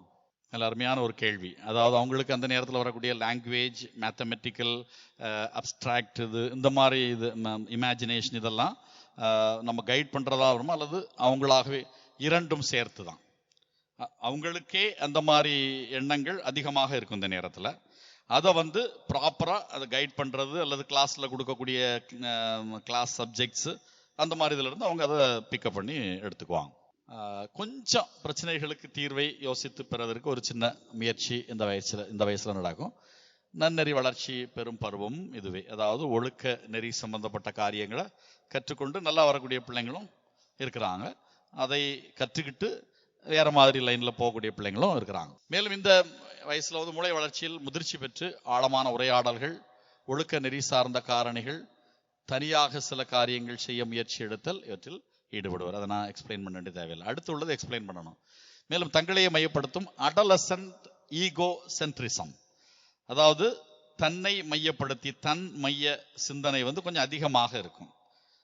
அதாவது ஸ்டேஜில் அப்படி ஏறி நின்றுட்டு நடுவில் நிற்கிறது மாதிரியும், எல்லாரும் தன்னையே பார்க்கறது மாதிரியும், எல்லாரும் தன்னை அப்ரிஷியேட் பண்ணுறது மாதிரியும், அப்படிப்பட்ட ஒரு உணர்வு இந்த ஏஜில் கொஞ்சம் அதிகமாக இருக்கும். பிறர் தம்மை எப்படி பார்க்குறாங்க, பெற்றோர், ஆசிரியர், நண்பர்கள் அப்படி பார்க்கறது ஒன்று, இன்னும் அவங்கள்ட்ட முரண்படுறது ஒன்று. எதை சொன்னாலும் அதுக்கு மாறாக, எதிராக, மாற்றாக பேசக்கூடிய ஒரு தன்மை. எதிர்காலம் பற்றி பேசுவது, மேலும் நண்பர்களுக்கு பேரம் கொண்டு, அந்த நண்பர்களிடம் பேரம் செய்வது, அதுக்கு அது கொண்டுன்ற வார்த்தை அதில் தேவையில்லை. அப்படிப்பட்ட பண்புகள் இந்த ஏஜில் அதிகமாக இருக்கும். அப்புறம் இன்னொன்று, I am great, everyone loves me, இந்த மாதிரி ஸ்டேட்மெண்ட் அவங்க மனசுக்குள்ள அதிகமாக ஓடிட்டு இருக்கும் இந்த ஏஜை பொறுத்த வரைக்கும், அறிவு சார்ந்த வளர்ச்சியில். இன்னொன்று இன்வின்சிபிலிட்டி ஃபேபிள் அப்படின்னு சொல்லும்போது, எதுவுமே பெருசாக தப்பாக நடக்காது, எனக்கு நான் எல்லாத்தையும் பார்த்துக்குவேன். அந்த பைக் ஓட்டுற நேரத்தில் இதை நீங்கள் பார்க்கலாம். நமக்கு ரொம்ப கஷ்டமாக இருக்கும். சில கிராமங்களில் ஆட்கள் ஃபங்க்ஷன் முடிஞ்சு மாதம் முடிஞ்சு வந்துட்டு இருப்பாங்க. பெரிய வெள்ளிக்கிழமை ஒரு பங்கில் 2 பையங்க இது வெளியூர்ல இருந்து போய் பைக்கில் போய் இதை பண்ணாங்க. இங்கே இருந்தாங்க பைக்கில் போகிறது, அங்கே அப்படி எங்கே பொம்பளை பிள்ளைங்க வருதோ அதில் அப்படி வெட்டி அதுக்கப்புறம் அந்த ஊரில் அது பெரிய பிரச்சனையாகி 2 பையங்களையும் பிடிச்சி அடித்து 2 பைக்கையும் கொண்டு இதில் போலீஸ் ஸ்டேஷனில் கொண்டு போட்டு, அதுக்கப்புறம் ஒரு 25 நாளைக்கு பிறகு அந்த அழுக்கு பைக்கை அங்கேருந்து அப்பா போய் எடுத்துகிட்டு வந்தார். பையங்க 2 பேரும் ஜாலியாக சுற்றிட்டு தெரிஞ்சாங்க. அவருக்கு பைக்கை ஓட்டிக்கிட்டு, அப்பாவுக்கு பைக்கை, இவர் போய் பைக்கை போய் எடுத்துகிட்டு வந்தார். ரொம்ப வருத்தமாக சொல்லிட்டு இருந்தார் ஃபாதர், பார்த்தீங்களா இப்படி, அதுலேயும் ஹோலி வீக்கில் இந்த மாதிரி பண்ணி கடைசியில் போலீஸ் கேஸ் வரைக்கும் போயிருக்குது அப்படின்னு. அப்படிப்பட்ட ஒரு தன்மை. வித்தியாசமான சிந்தனைகள். இந்த பாருங்க, அந்த ஒரே ஒரு சென்டென்ஸ் மட்டும் பாருங்க. If dogs are bigger than elephants, கொஞ்சம் வித்தியாசமா சில விஷயங்களை யோசித்து பார்க்கக்கூடிய ஒரு தன்மை இந்த ஏஜில் அவங்களுடைய அறிவு சார்ந்த வளர்ச்சியினுடைய ஒரு பகுதியாக இருக்கும். நான் அதை சொல்லிட்டேன். இதெல்லாம் வேகமாக வண்டி ஓட்டுதல், பாதுகாப்பற்ற உடல் உறவு, இது வந்து செக்ஸை பற்றி சொல்லும்போது இந்த பாயிண்ட் திருப்பியும் வரும். அப்புறம் போதைப் பொருட்கள், அதுவும் பின்னாடி வரும். அதுக்கடுத்து பர்சனாலிட்டி டெவலப்மெண்ட், ஆளுமை சார்ந்த வளர்ச்சி. இந்த பருவத்தில் நான் யார் என்ற தேடல் மிகுதியாக இருக்கும். அந்த ஒரு கேள்வி, அந்த ஒரு தேடல் இந்த ஏஜில் கொஞ்சம் அதிகமாக இருக்கும். ஏன்னா இதுவரைக்கும் உருவாக்கிய அந்த மனதில் பசுமாரத்தாணி போல் பதிய வைக்கப்பட்ட குழந்தை பருவம் அச்சுறுத்தல்களை சந்திக்கிறது. குழந்தை பருவத்தில் உள்ள அந்த தன்மையிலிருந்து மாற்றம் வர்றதுனால இந்த கேள்விகள் அவங்களுக்கு வர ஆரம்பிக்குது. வேகமான உடல் வளர்ச்சி, உடல் உறுப்புகளின் உருமாற்றம், அதுக்கடுத்து பாலுணர்வு சார்ந்த உள்ள கிளர்ச்சி இவர்கள் சந்திக்க நேருகிறது. அப்போ அந்த ஆளுமை வளர்ச்சியில் அவங்களை பாதிக்கக்கூடிய காரணிகள் இந்த மாதிரி காரணிகள் தான். இதெல்லாம் சேர்த்து வச்சு தான் இவ்வளவு விஷயங்கள் எனக்கு உள்ள இருக்குது. இப்படியெல்லாம் இருக்கக்கூடிய நான் யாரு, என்னுடைய ஃபியூச்சர் என்ன, நான் எப்படி என்னுடைய வாழ்க்கையை அமைத்து கொள்ள போகிறேன். இதை அப்படியே வார்த்தையால சொல்லி சொல்லி கேட்க மாட்டாங்க. நிறைய இன்சிடென்ட்ஸ் அவங்க லைஃப்ல நடக்கக்கூடியது இதன் அடிப்படையில தான் வெளிப்படக்கூடியதாக இருக்கும். அதுக்கு அடுத்து அதில் ஒரு சின்ன அவங்களுக்குள்ளே ஒரு சின்ன தீர்மானம், தன்னை யார் என்று தீர்மானிப்பதிலும் சமூகம் தன்னிடம் எதிர்பார்ப்பதை நிறைவேற்றுவதிலும் மனம் ஆழ்ந்த சிந்தனையில் மூழ்குகிறது. சில நேரங்களில், எல்லாரும் அப்படி இல்லை, ஒரு சிலர். ஒருவர் தன்னை குறித்து உருவாக்கி கொள்ளுகின்ற அடையாளமானது தன்னுடைய மற்றும் சமூக பண்புக்கூறுகளை தேர்வு செய்து கொள்வதிலும் அவற்றை வளர்த்தெடுப்பதில் காட்டும் அர்ப்பணத்திலும் உள்ளது என்கிறார். அந்த ஏற்கனவே நான் இவர் பேரை குறிப்பிட்டேன், ஜேம்ஸ் மார்ஷியா அப்படின்னு சொல்ற அந்த உளவியலார். அப்போ இவர் அந்த வளரிளம் பருவத்தில் ஒருத்தன் தன்னை அடையாளப்படுத்துவது எந்தெந்த விதங்களில் தன்னை அடையாளப்படுத்துகிறான், தன்னை பற்றி வெளியே சொல்ல விரும்புகிறான் அப்படின்னு சொல்றத ஒரு 4 நிலைகளில் சொல்றார். ஒன்று ஐடென்டிட்டி டிஃப்யூஷன், அடையாள தெளிவின்மை. தன்னை பற்றி அடையாளப்படுத்த விரும்பினாலும் அதுல ஒரு தெளிவில்லாத ஒரு தன்மை, ஐடென்டிட்டி டிஃப்யூஷன். அதுல என்ன அதனுடைய எக்ஸ்பிளனேஷன் நம்ம பார்த்தோம்னா, தனக்கு குறித்த லட்சியமோ மதிப்பீடுகளோ நம்பிக்கையோ இல்லாத ஒரு நெகிழ்ச்சி நிலை, தனக்கென்று எதையும் தேர்வு செய்யவோ தன்னை அர்ப்பணித்துக் கொள்ளவோ இல்லாத நிலை. நீங்க அந்த தலைப்பை மட்டும் எழுதிக்கிட்டா போதும். அடையாள தெளிவு இல்லாமல் வளர்வது தனக்கென்று தனித்தன்மையை அனுபவிக்காமல் போகவும் எதிர்நிலையான அல்லது அழிவுக்குரிய ஆளுமையை உருவாக்கி கொள்ளவும் காரணமாகிவிடும். இது சில நேரங்களில் அவங்களுடைய ஆளுமை சிதைவிற்கு கூட காரணமாக இருக்கும். இந்த ஏஜ்ல சில பிரச்சனைகள் அதிகமா சிசோஃபர்னியா அப்படின்னு சொல்லக்கூடிய ஒரு ஆளுமை சிதைவு நோய் உருவாகிறதுக்குள்ள இது உண்டு. அதனுடைய நீட்சி தான் ஒரு மாதிரி டல்லா இருக்கிறது, அந்த டிப்ரெஷனா ஸ்ட்ரெஸ்ல இருக்கிறது. அதுக்கு அடுத்த கட்டம் மன அழுத்தம், அதோட தொடர்ந்து தற்கொலை, அந்த மாதிரி எல்லாம் ஏற்படக்கூடிய சூழல்கள் இதனுடைய ஒரு தொடர்ச்சியாக இருக்க முடியும். இது அவங்களுடைய ஏஜ்ல வரக்கூடிய அந்த ஒரு போராட்டம் தான், பருவ போராட்டம். ஆமா, உடல் மாற்றம், அவங்கள்ட்ட வரக்கூடிய சில கேள்விகள், அதன் அடிப்படையில் வரக்கூடிய ஒரு போட்டால் சின்ன வயசுல எவ்வளவு கொடுத்தாலும் இந்த ஏஜ்ல இது இருக்கத்தான் செய்யும். அதுதான் நம்ம இனி பின்னாடி செகண்ட் செஷன்ல பார்க்க போறோம்ல. இதை முறையாக கையாளுதல், மேனேஜ்மெண்ட், கைடன்ஸ், கவுன்சிலிங், இந்த மாதிரி இதெல்லாம் இருந்து ஓரளவுக்கு வந்தது ஒரு லெவலுக்கு தப்பி வந்துடும். இல்லாத பிள்ளைகளுக்கு நிறைய ப்ராப்ளங்கள் வரக்குள்ள வாய்ப்பு குறையும். அதுதான் நம்ம செகண்ட் பார்ட்ல பார்ப்போம். அந்த ப்ராப்பரா டீச்சர்ஸ், பேரண்ட்ஸ், எல்டர்ஸ் அவங்க கைட் பண்ணி இருந்து அப்படி வரும்போது இது குறைய ஆரம்பிக்கும். அதுதான் நம்ம செகண்ட் பார்ட்ல பார்க்கணும். அவசர முடிவு, இந்த ஏஜ்ல இந்த மாதிரி அவசர முடிவுகள், டக்குன்னு ஒரு பிளான் பண்ணி படம் பார்க்க போவோம்னா உன்ன போயிடுவான்னு, இப்போ தண்ணி அடிக்க போவோம்னா போயிடுவான்னு, அல்லது ஏதாவது சிகரெட்டு குடிக்கிறதெல்லாம் போச்சு, வேற கஞ்சா அந்த மாதிரி எல்லாம் அடிக்கிறேன்னா ஒருத்தன் கொண்டு வந்தாலும் போதும், டேஸ்ட் பண்ணிடுவான்னு. அப்படி ஒரு தன்மை, அந்த அவசர முடிவு இந்த ஏஜ்ல கொஞ்சம் அதிகமாக இருக்கும். மாற்று இல்லாமல் ஒரு சில அடையாளங்களை அப்படியே அலசாமலும் ஆய்வு செய்யாமலும் தேர்ந்து கொள்வது, குறிப்பாக சில நேரங்களில் இது நடக்குது. பெற்றோரிடம் கண்டதை அனுபவித்ததை அப்படியே தனதாக்கிக் கொள்வது, அம்மாவிடம் ஆதிக்கம் செலுத்தும் அப்பாவின் ஆரோக்கியமற்ற நடத்தையை மகனும் அப்படியே கற்றுக்கொள்வது, அல்லது பெற்றோர் சொல்லும் துறையை ஏற்றுக்கொண்டு உயர்கல்வி தொடர்வது. இந்த 2 காரியங்கள் பார்த்துங்க. ஒரு வீட்டில் எனக்கு நல்லா தெரியும், அப்பா காலேஜ் லெக்சரர், பெரிய பணக்காரர், பயங்கரமான குடிகாரர், டெய்லி குடிச்சிட்டு தான் வீட்டுக்கு சேருவார். காலேஜ் முடிச்சுட்டு நைட்டு ஃபுல்லாக குடிச்சிட்டு இருப்பார், ரொம்ப லேட்டாக தான் தூங்குவார், காலையில் எழுந்திரிச்சு ஃப்ரெஷ்ஷாக காலேஜ் போயிடுவார். ஒரு ஃபேமஸ் ப்ரொஃபஸர் அவர். அவருடைய 2 பையங்க, அதில் ஒரு பையன் கொஞ்சம் பரவாயில்ல, 2வது பையன் அவரை விட மோசமாக இருக்கான். அந்த அம்மா சொல்லி அழுவாங்க என்கிட்ட. அப்போ அவங்க அப்பாவை பற்றி கேட்கணும், அவங்க அப்பாட்ட இருந்து தான் இவன் கற்றுக்கிட்டான் ஃபாதர். அவங்க அப்பா என்னை அடிக்கிறதெல்லாம் அவன் பல தடவை பார்த்துருக்குறான். அப்போ அதையெல்லாம் வச்சு தான் அவனும் ஒரு சின்ன குட்டி அப்பா மாதிரி வீட்டில் ஆக்ட் பண்ணுறான். நான் பிலிப்பீன்ஸில் இருக்கிற நேரத்தில் அந்த தாய், அங்கே பிலிப்பீன்ஸ்லாம் ஹோமோசெக்சுவாலிட்டி, லெஸ்பியனிசம்லாம் வெரி காமன். ஒரு ஏஷியன் கண்ட்ரியாக இருந்தாலும் அங்கே ஸ்பானிஷ் அமெரிக்கன் இன்ஃப்ளூயன்ஸ் ரொம்ப அதிகமாக உண்டு. அப்போ அந்த வீட்டில் அந்த தாய் இன்னொரு பெண்ணோட உறவு, ஹஸ்பண்ட் இருக்கவே இன்னொரு பெண்ணோட உறவு, அந்த பெண் அந்த வீட்டில் தங்கியிருப்பாங்க. இதை அந்த வீட்டில் உள்ள இளைய மகள் பார்த்து ஒரு நாள் பல தடவைகள் அவங்க சேர்ந்துருக்கிறது அதெல்லாம் பார்த்துருச்சு அந்த பிள்ளை. அதனால அந்த பிள்ளைக்கு என்னன்னா, அந்த தாயை பழி வாங்கணுன்ற ஒரே ஒரு உணர்வு. வயதாகி அவள் காலேஜ் எல்லாம் முடிச்ச பிறகு அவள் ஒரு ஃப்ரெண்டை பிடிச்சிட்டு அந்த ஃப்ரெண்டை வீட்டில் கூப்பிட்டு அவர் ரூமில் அந்த பிள்ளைய வச்சுக்கிட்டா. அம்மா ரூம் அதில் இருக்குது, அதுக்கு எதிர்த்த ரூம் இவளுடைய ரூம். அம்மாவும் அந்த பெண் தோழியும் அந்த ரூமில், இவளும் இவளுடைய பெண் தோழி இந்த ரூமில். அப்போ எங்கள் ஆஃபீஸில், நான் ஒர்க் பண்ண ஆஃபீஸில் அவளுடைய அக்கா வேலை பார்த்தாங்க. அப்போ அவங்ககிட்ட பேசிகிட்டு இருக்கும்போது இதை பற்றி பேசிகிட்டு இருக்கும்போது அவங்க சொல்கிறாங்க, பார்த்தீங்களா ஃபாதர், எங்கள் அம்மாவை பழி வாங்குறதுக்காக என் தங்கச்சி அப்படிப்பட்ட ஒரு உணர்வை அவளுக்குள்ளே உருவாக்கிக்கிட்டு அவள் அந்த லெஸ்பியன் ஆகி அவள் ஒரு பிள்ளைய ரூமில் கொண்டு வச்சுட்டு தே ஆர் லிவிங் டுகெதர். எப்படி ஆம்பளையும் பொம்பளையும் லிவிங் டுகெதரோ அதே மாதிரி ஒரே பாலினத்தவர் லிவிங் டுகெதர் அங்கே ரொம்ப அதிகமாக உண்டு, நான் பார்த்துருக்குறேன். அப்போ இது இந்த ஒரு அவசரமாக சில எடுக்கக்கூடிய சில முடிவு, ஐடென்டிட்டியில் வரக்கூடிய ஒரு கன்ஃபியூஷனில் வரக்கூடிய ஒரு தன்மை. இங்கே மாற்று கருத்துக்களோடும் மாற்று எண்ணங்களோடும் முட்டி மோதிய அனுபவம் இருப்பதில்லை. அதை அப்படியே கவனித்து அப்படியே தொடரக்கூடிய ஒரு தன்மை உருவாகிறதுக்கு வாய்ப்பு இருக்கு. 100% உங்களுக்கு பதில் சொல்கிறேன்னா 100% அப்படி உருவாகும் அப்படின்னு இல்லை, ஆனால் பரவலாக ஜெனரலி ஸ்பீக்கிங் இந்த மாதிரி இருக்கும். ஐடென்டிட்டி மாரட்டோரியம், இதுதான் எனது அடையாளம் என்று முடிவு செய்யாமல் தொடர்ந்து தேடலில் இருப்பது. இதை பற்றி ஏற்கனவே நம்ம சொன்னோம், இருந்தாலும் அது ஒரு அடுத்த ஐடென்டிட்டி அச்சீவ்மெண்ட். இந்த வளர்இளம் பருவத்தினர் பல சந்தேகங்களையும் குழப்பங்களையும் தனி மனித விழுமியங்களையும் சந்தித்து அவற்றுள் எவை இந்த வளர்இளம் பருவத்தினர் தங்களை குறித்து நலமான தன்மை கருத்துரு, அதாவது பாசிட்டிவ் செல்ஃப் கான்செப்ட். எல்லாருக்குமே இந்த செல்ஃப் கான்செப்ட், செல்ஃப் எஸ்டீம் இருக்கும்.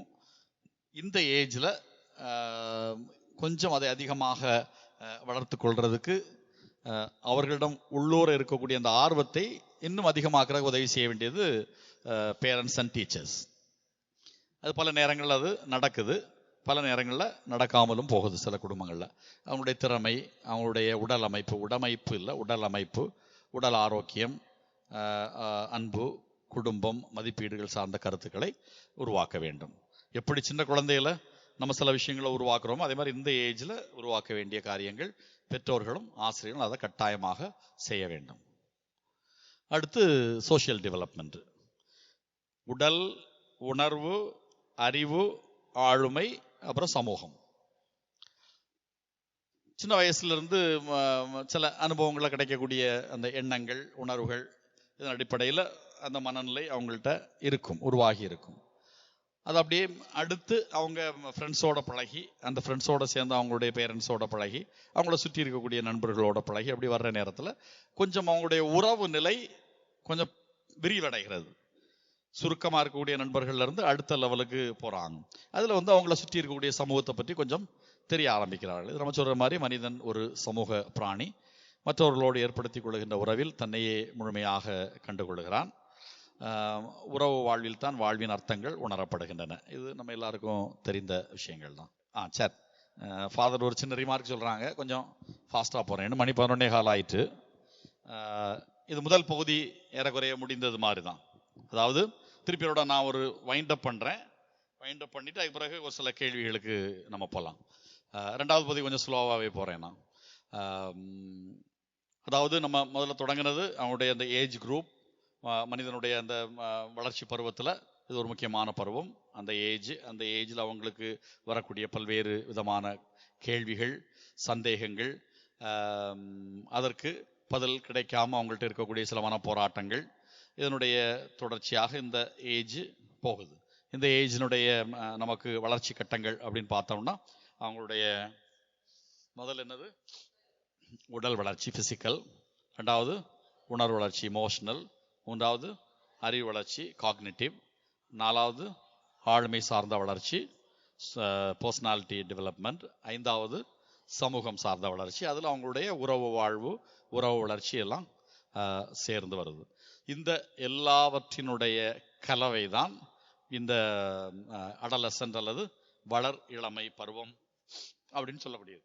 இனி அடுத்து நம்ம பார்க்க போகிறது இந்த ஏஜில் அவங்களுக்கு வரக்கூடிய சேலஞ்சஸ், சவால்கள், பாதிப்புகள், அதுக்கு அடுத்து சேலஞ்சஸ், அதுக்கு அடுத்து அந்த சேலஞ்சஸை சரி பண்ணுறதுக்கு ஸ்டூடெண்ட், பேரண்ட்ஸு, கவுன்சிலர்ஸு, டீச்சர்ஸ், இவங்க அதை எப்படி கையாளணும், அதுதான் இரண்டாவது பகுதியாக இருக்கும். அப்போ இதில் ஏதாவது கேள்விகள் கேட்கலாம். அண்டர் த கார்பெட்னு ஒரு இங்கிலீஷில் ஒரு வார்த்தை சொல்லுவாங்க பார்த்துங்க. நிறைய விஷயங்கள் பொம்பளை பிள்ளைங்களை பற்றி வெளியே சொன்னா நம்முடைய சமூகம் வந்து கெட்டுப்போன சமூகம்னு சொல்லிடுவாங்கன்னு சொல்லிட்டு அம்மாவும் சொல்ல மாட்டாங்க, அப்பாவும் சொல்ல மாட்டாங்க, பக்கத்து வீட்டுக்காரங்களும் சொல்ல மாட்டாங்க, தெரிஞ்சவங்களும் சொல்ல மாட்டாங்க. அதனால ஈக்குவலா இருக்கு அப்படின்லாம் நான் சொல்ல வர மாட்டேன். நான் ஒரு 10 வருஷத்துக்கு முன்னாடி இந்த கேள்வி என்கிட்ட கேட்டீங்கன்னா, ஒருவேளை நீங்க சொன்ன மாதிரி மேலை நாடுகளில் அதிகமாக இருக்கின்றன அப்படிதான் புத்தகத்துல எல்லாம் எழுதியிருப்பாங்க. இப்பெல்லாம் அப்படி ஒன்றும் கிடையாது. எல்லாம் எது எது அதான் நான் சொன்னேன்ல, ஆண் பெண் சமத்துவம்ன்றது இதுல எல்லாத்துலயும் வந்தாச்சு. அதனால இல்லாம இல்லை. பெண்கள் போதைக்கு அடிமையான பிள்ளைங்க நிறைய. டெல்லியில பையங்களும் பிள்ளைங்களும் சேர்ந்து, இது ஒரு 8 வருஷத்துக்கு முன்னாடி நடந்தது, ஒரு 8ஆம் கிளாஸோ 9ஆம் கிளாஸோ வீடியோ கேமரா கொண்டு வந்து ஒரு பையனையும் பொண்ணையும் செக்ஷுவல் ரிலேஷன்ஷிப் செய்ய வச்சு மத்தியானம் பிரேக் டைம்ல அதை வீடியோ கேமராவில் எடுத்து எல்லாரும் அவங்களுக்குள்ளால ஷேர் பண்ணி அவங்க ஃப்ரெண்ட்ஸுகளுக்கு எல்லாம் கொடுத்து பண்ணாங்க. பேப்பர்ல வந்தது. அது பெரிய ரகசியமா ஒன்றும் இல்லை, இது பேப்பர்ல வந்தது. எனக்கெல்லாம் பார்த்தோன்னா ஷாக்கிங்காக இருந்தது, ஒரு 8-9 வருஷத்துக்கு முன்னாடி. இப்போ அது இங்கே வந்தாச்சு, நம்ம நாகர்கோவிலே வந்தாச்சு. எது no no no no no அவங்க ஃப்ரெண்ட்ஸ், அவங்க boyfriend and girlfriend force பண்ணல, அவங்க எல்லாம் பிளான் பண்ணி திட்டம் போட்டு. அதே மாதிரி நாகர்கோவில் ஒரு பள்ளிக்கூடத்தில் மத்தியானம் பிரேக் டைமில் ஒரு பையனும் ஒரு பொண்ணும் அவங்க 2 பேரும் லவ் பண்ணுறாங்களாம். அவங்க எல்லாரும் சேர்ந்து அப்படியே சுற்றி இருந்து, மக்களே கிஸ் பண்ணு அப்படின்னு சொன்ன உடனே வந்து நடுவில் வந்து 2 பேரும் கிஸ் பண்ணுறத எல்லாம் பார்த்து, ஒரு தடவை இல்லை 2-3 தடவை, இது 2 நாள் 3 நாள் நடந்து 4ஆவது நாள் கேஷுவலாக டீச்சர் ஹெச்எம் பிரின்சிபல் அசம்படி விசிட்டுக்கு போன நேரத்தில் கேஷுவலாக பார்த்துருக்காங்க. பார்த்து கூப்பிட்டு கேட்டால், இது கடந்த 2-3 நாளாக நடந்துகிட்டு இருக்கு எங்கள் கிளாஸில் அப்படின்னு சொன்னாங்களாம். நாங்கள் தான் சொன்னோம், எல்லாரும் ஜாலியாக அவங்க 2 லவ் பண்ணுறாங்களா, அப்போ அதில் என்ன தப்பு இருக்குன்றது மாதிரி பேசினாங்களாம். அதனால ரொம்ப யூரோப்புக்கெல்லாம் இனி போக வேண்டாம், உதாரணத்துக்கு அமெரிக்கா அப்படின்லாம் வேண்டாம், நம்மளை சுற்றி சுற்றி நடக்க ஆரம்பிச்சிட்டு. அதனால நம்ம சமூகம் வளர்ந்துட்டுன்னு சொல்ல முடியாது, அதனால நம்ம சமூகம் மோசமாக போயிட்டுன்னு சொல்ல முடியாது. ஏதோ ஒரு விதத்தில் நம்ம சமூகம் அப்படியே எழுப்பி நிற்கிது இந்த மாதிரி காரியங்கள்ல. சரியா? வேற ஏதாவது உங்களுக்கு பதில் வந்துருச்சா? சரி, இனி 2வது பகுதி வரும்போது நிறைய கேள்வி வரும். நான் ஃபாதர்ட்ட சொல்லிட்டு இருந்தேன், நம்பர் நிறைய இருக்கிறீங்க, ப்ளஸ் நல்லா கவனிக்கிறீங்க. அதனால் இடையில ஒரு சின்ன பாராட்ட சொல்லிட்டு போனால் இனி அடுத்து இன்னும் கொஞ்சம் கூட சப்போர்ட் பண்ணுவீங்களா, அதுக்காக தான். இல்லை, நான் உண்மையை தான் சொல்கிறேன். வழக்கமாக என்னை பொறுத்த வரைக்கும் நம்முடைய இந்த இது கிளாஸ் ஆரம்பிச்சிருந்து ஃபாதர் ஒவ்வொரு தடவையும் ஒரு வகுப்பு எனக்கு கொடுப்பாரு, ஏதாவது ஒரு டாபிக் எனக்கு கொடுப்பார். ரொம்ப ஆர்வமாக தயார் பண்ணுவேன், எனக்கு ரொம்ப பிடிக்கும். அதாவது எந்தவித ஒரு கட்டாயமும் இல்லாமல் வகுப்புக்கு வரக்கூடிய குழுக்கள் எல்லாம் வந்து ரொம்ப ஆர்வத்தோடு இருப்பாங்க. அது போக நீங்கள் டைம் ஸ்பெண்ட் பண்ணி, மணி ஸ்பெண்ட் பண்ணி, எனர்ஜி ஸ்பெண்ட் பண்ணி நீங்கள் வந்து உட்கார்ந்துருக்கிறீங்கன்னா, என்னுடைய லைஃபுக்கு ஏதாவது கிடைக்க வேண்டும் அப்படின்னு கூட சொல்லக்கூடிய எதிர்பார்ப்பு உங்கள்கிட்ட இருக்கும். நிறைய படித்தவங்க இங்கே இருக்கிறீங்கன்னு சொன்னாங்க ஃபாதர், ப்ரொஃபஸர்ஸ், டாக்டர்ஸ், லாயர்ஸ். அப்போ ஒருத்தர் ஒரு ஃபீல்டுலேயும் நீங்கள்லாம் எக்ஸ்பர்ட்ஸ். அப்போ அப்படின்னு சொல்லும்போது நிறைய விஷயங்கள் தெரிந்தவங்க இங்கே இருக்கிறீங்கன்னு எனக்கு தெரியும்.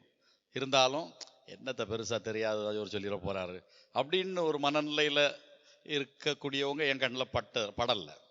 அது தெரியும், அந்த முகத்தை பார்த்து அந்த உட்கார்ந்துருக்கிற ஸ்டைலும் கையில் பெண்ணை தூக்கி எழுதுறதும் நமக்கு அதை ஓரளவுக்கு அதை கிரகிக்க முடியும். அதனால உங்களுடைய ஆர்வம் நிச்சயமாக பாராட்டப்படுகிறது. தொடர்ந்து பங்கு பெறுவோம். ஒரு 12:45 12:50 ஓரளவுக்கு முடிக்கிறதுக்கு ட்ரை பண்ணுவேன். நான் முடிச்சுட்டு கொஞ்சம் கேள்விகள், இந்த செகண்ட் பார்ட்டில் தான் கேள்விகள் நிறையா இருக்கும், நிறைய கேள்விகள் வரதுக்குள்ள வாய்ப்பு உண்டு. அதனால் இப்போ ஸ்டார்ட் பண்ணுவோம். நம்ம இவ்வளோ நேரம் இந்த ஏஜ் குரூப் அல்லது இந்த ஒரு குழுவினரிடம் இருக்கக்கூடிய அந்த வளர்ச்சி தன்மைகளை பற்றி நம்ம பார்த்தோம். உடல், உணர்வு, அறிவு, ஞானம், ஆளுமை, உறவு, சமூக உறவு, ரிலேஷன்ஷிப், அதெல்லாம். இப்போ 2வது கட்டம் நம்ம பார்க்க போகிறது இந்த ஏஜில் அவங்களுக்கு வரக்கூடிய பாதிப்புகள். அதில் முதல் விதமான பாதிப்பு வந்து ரொம்ப முக்கியமானது. இந்த பருவத்தில் பிறரிடமிருந்து விலகி சென்று அந்நியமாக்கப்படுவார்கள் அல்லது அந்நியமாவார்கள். ஏலியனேஷன், அவங்களாக ஒதுங்கிறதும் இருக்கும், ஒதுக்கப்படுவது போன்ற ஒரு உணர்வும் அவர்களிடம் இருக்கும். சில நேரம் உண்மையிலேயே ஒதுக்கப்படுவார்கள். அது யாரிடமிருந்தெல்லாம் ஒதுக்கப்படுவார்கள் நினைக்கிறீங்க நீங்க? சொல்லுங்க பார்ப்போம். பியர் குரூப் இருந்து ஒதுக்கப்படுவார்கள். வேற பெற்றோர்கள்ட்ட இருந்து அவங்க ஒதுக்கப்படுவார்கள் சொல்றதை விட அவங்க they alienate themselves. அப்பா அம்மாட்ட இருந்து அப்படி கொஞ்சம் விலை கதவை பூட்டிட்டு பட்டார்னு ஒரு அடி அடிச்சுட்டு உள்ள போய் உட்கார்ந்துருப்பாங்க. டீச்சர்ஸ்ட இருந்து ஒதுங்கி நிற்கிறது, டீச்சர்ஸை விஷ் பண்ணாம போறது, டீச்சர்ஸுக்கு பேர் வைக்கிறது, அப்படி நீங்க எல்லாம் நிறைய பேர் மாட்டிருப்பீங்க இங்க இருக்கிறவங்க, சரியா? அப்படி ஒரு அந்த ஏலியனேஷன் வந்து இந்த ஏஜ்ல கொஞ்சம் அதிகமாக வரும். இவர்கள் அவநம்பிக்கை, கவலை, நெகட்டிவ் இது எதிர்மறை நோக்கு, தன்னை பற்றிய அதிகமாக ஈகோ சென்ட்ரிசம், சுய உணர்வு, அர்த்தமற்ற தன்மை, எதுலையுமே லைஃப்ல எதுலையுமே அர்த்தம் இல்லாம இருக்கிறது போன்ற ஒரு உணர்வு, ஒழுங்கற்ற தன்மை, ஒரு டிசிப்ளினே இருக்காது. சில நேரங்கள் நீங்க பார்த்தீங்கன்னா தெரியும், நைட்டு தூங்கிட்டு காலையில எந்திரிக்கும் போது பையங்களும் பண்ணுவாங்க, பிள்ளைங்களும் பண்றாங்க. இந்த ஏஜ்ல அவங்களுடைய பெட்டை அவங்க சரி பண்ண மாட்டாங்க. வெளிநாட்டுல எல்லாம் தே ஆர் வெரி ஸ்ட்ரிக்ட். சின்ன குழந்தையில இருந்தே நீ அந்த இது வந்து ஒரு டிசிப்ளின் அங்க. அதாவது உன்னுடைய பெட்ரூம் நீட்டா இருக்கணும், நீ எந்திரிச்சு உன்னுடைய பெட் கவர் எல்லாத்தையும் நீட்டா மடிச்சு தலையணை எங்க வைக்கணுமோ அந்த இடத்துல வச்சுட்டு ஸ்கூலுக்கு போற நேரத்துல எது எது எங்க இருக்கணுமோ அதாவது அங்க இருக்கணும் அப்படின்னு டிசிப்ளின் பண்ணுவாங்க சின்ன வயசுல இருந்தே. ஒரு மிட்டாயை சாப்பிட்டுட்டு அந்த பேப்பரை, ஒரு நாள் ஒரு வீட்டில் நான் உட்காந்துருக்கேன், ஒரு சின்ன குழந்தை அந்த பேப்பரை கையில் எடுத்துட்டு அப்படியே போகுது. நான் அப்படியே நல்லா கவனிக்கிறது எங்கே போகுதுன்னு. அங்கே ரூமுக்குள்ளே போய் அங்கே அந்த போட வேண்டிய ஒரு குப்பை தொட்டி அங்கே இருக்குது, அது தத்தி போகிற குழந்தை அங்கே கொண்டு அதை போட்டுட்டு அது வருது. நான் கவனிச்சுக்கிட்டே இருந்தேன், வீட்டில் உள்ளவங்க யாருமே அதை கவனிக்கவே இல்லை, அவங்களுக்கு அது இயல்பாக நடக்கக்கூடிய. எனக்கு அது ரொம்ப புதிதாக தெரிந்தது. நான் அமெரிக்காவில் ஒரு 5 வருஷம் இருந்தேன், அங்கே படித்தேன். அப்போ அப்படின்னு சொல்லும்போது பேசிக்காவே இந்த ஏஜில் வந்து டிசிப்ளின்றது ரொம்ப குறைவாக இருக்கும். அது அவர்களுடைய உடல் சம்பந்தமாக இருந்தாலும் சரி, அவங்களுடைய உடலோடு சேர்ந்த பல காரியங்களாக இருந்தாலும் சரி, அவங்களுடைய வீடு போன்ற பல காரியங்களாக சாப்பிட்டுட்டு பிளேட்டை அப்படியே போட்டு போவாங்க. ஒரு சில பிள்ளைங்க தான் எடுத்து கிளீன் பண்ணுவாங்க. வீட்டில் பாருங்க, அப்படியே இருக்கிற இடத்துல சாப்பிட்டு டிவி பார்த்துட்டு அதிலே இருப்பாங்க, அப்படியே பிளேட்டையும் அந்த ஸ்பூனோ அதோ இதெல்லாம் அதில் அப்படியே போட்டு போவாங்க. அந்த அம்மா வந்து பாவம் போல் அதெல்லாம் க்ளீன் பண்ணி தொடச்சி எடுத்து முடிச்சுட்டு போவாங்க. அந்த அம்மாவை பற்றி பெருசாக கவலைப்படவும் மாட்டாங்க. எப்போ அந்த அம்மா படுப்பாங்களோ, ஒரு 4 நாள் சுகம் இல்லைன்னு படுக்கிறாங்களோ, அப்போ தான் அந்த வீட்டில் தெரியும், ஹஸ்பண்டுக்கும் தெரியும், பிள்ளைகளுக்கும் தெரியும், என்னடா இது ஏதோ எங்கேயோ முடங்கி போச்சே அப்படின்னு சொல்லிட்டு. அப்போ தான் சிஸ்டர் ஒரு வில்லங்கத்தை உண்டாக்குறாங்க பாருங்க, அவங்க தான் பழக்கி விடல அப்படின்னு சொல்றாங்க. அது உண்மையா? சொல்லி கொடுக்கணும், அப்படிதானே? 2 விதமாகவும் இருக்கு. அவங்க சொல்லி கொடுக்கணும், இயல்பாகவே அதை எடுத்துக்கொண்டு கத்துக்கொண்டு இருக்கக்கூடிய பிள்ளைங்கள் இருக்காங்க. சரி, அது இப்போ ஆர்கியூமெண்ட் வேண்டாம். அடுத்து, இவர்கள் சமுதாயத்தில் உள்ள உண்மைகளுக்கு புதிய விளக்கங்களை கற்பிக்க முயல்வர். சில நேரங்களில் சில புதுமையான காரியங்களை, அல்லது சில, எல்லாரும் இல்லை, ஒரு சிலர் அந்த மாதிரி இருப்பாங்க. சுதந்திரமாக வாழ வேண்டும் என்ற எண்ணத்தால் தனிமையாக்கப்படுவார்கள். இதான் முக்கியம். பார்த்துங்க, அவங்க ஏலியனேஷன் ஏன் வருதுன்னா, I want to be free, என்னை யாரும் கண்ட்ரோல் பண்ணக்கூடாது, நான் என்ன செய்கிறேன்னு யாருக்கும் தெரியக்கூடாது. எப்போ மனுஷன் தன்னுடைய வாழ்க்கையில் தான் செய்கிறது அடுத்தவங்களுக்கு தெரியக்கூடாதுன்னு நினைக்கிறானோ, தான் செய்கிறது அடுத்ததற்கு தெரியாது அப்படின்னு ஒரு 100% ஷுவர் ஆகுதோ, அப்போ தான் வித்தியாசமாக சில காரியங்கள் அவனுடைய வாழ்க்கையில் செய்ய ஆரம்பிப்பான். யாராவது ஒருத்தன் ஒரு மெயின் ஸ்ட்ரீமில் இருந்து ஏலியனேட் ஆகி அவன் தனியாக போகிறான் அப்படின்னு சொல்லிட்டு சொன்னால், அவன் கவனிக்கப்பட வேண்டியவன், அவள் கவனிக்கப்பட வேண்டியவள். அது ஒரு காலேஜாக இருக்கலாம், ஸ்கூலாக இருக்கலாம், வீடாக இருக்கலாம், அல்லது எந்த அமைப்பாகவும் இருக்கலாம். அதிக நேரம் தனியாகவே இருக்கணும்னு விரும்பக்கூடிய மனிதர்களை நிச்சயமாக நாம் கவனிக்க வேண்டும், அல்லது அவர்கள் கவனிக்கப்பட வேண்டியவர். அவங்களாம் சிக்குன்னு நான் சொல்லலை, ஆனால் அவங்கள கவனிக்கணும். அவங்கள வழி நடத்தக்கூடிய ஆசிரியர்களாக இருக்கலாம், பெற்றோர்களாக இருக்கலாம், பெரியவர்களாக இருக்கலாம், கவுன்சிலர்ஸாக இருக்கலாம், அவர்களை கவனிக்க வேண்டும். அது ரொம்ப முக்கியமானது. அதனால அவங்க சுதந்திரம் என்கின்ற அந்த போர்வையில் பல நேரங்களில் இந்த தனிமையாக்கப்படக்கூடிய ஒரு சூழல் இருக்கு. காரணம், அவர்களுக்கு சமுதாயத்தோடு இணைந்து வாழ இயலாமை. சில நேரங்களில் இதுவும் இருக்கு. அவங்க புதிய விளக்கங்களை கற்பிக்க முற்படுவர், சுதந்திரமாக வாழ வேண்டும் என்ற எண்ணத்தால் தனிமையாக்கப்படுவார்கள், தங்கள் நண்பர்களிடமிருந்து தனித்து வாழ விளைவர். காரணம், அவர்களுக்கு சமுதாயத்தோடு இணைந்து வாழ இயலாமை, மற்றவங்களோட அதிகமாக ஒத்து போக முடியாத ஒரு தன்மையும் இந்த ஏஜ் குரூப்ல இருக்கலாம். அதுக்கடுத்து, இவர்கள் அனைத்து சமுதாய செயல்களிலிருந்தும் தங்களை பிரித்து தனிமையை நாடக்கூடிய வாய்ப்பு ஏற்படும். அதை ஏற்கனவே நம்ம சொல்லிட்டோம். இவர்கள் எதிர்ப்பாளர்களாகவும் வீட்டை விட்டு வெளியேறுபவர்களாகவும் மாறுவதோடு தற்கொலை முயற்சிகளிலும் ஈடுபடுவார்கள். இதன் காரணமாக போதைப் பொருட்களுக்கு அடிமையாகவும் வாய்ப்பு இருக்கிறது. இது ரொம்ப முக்கியமானது.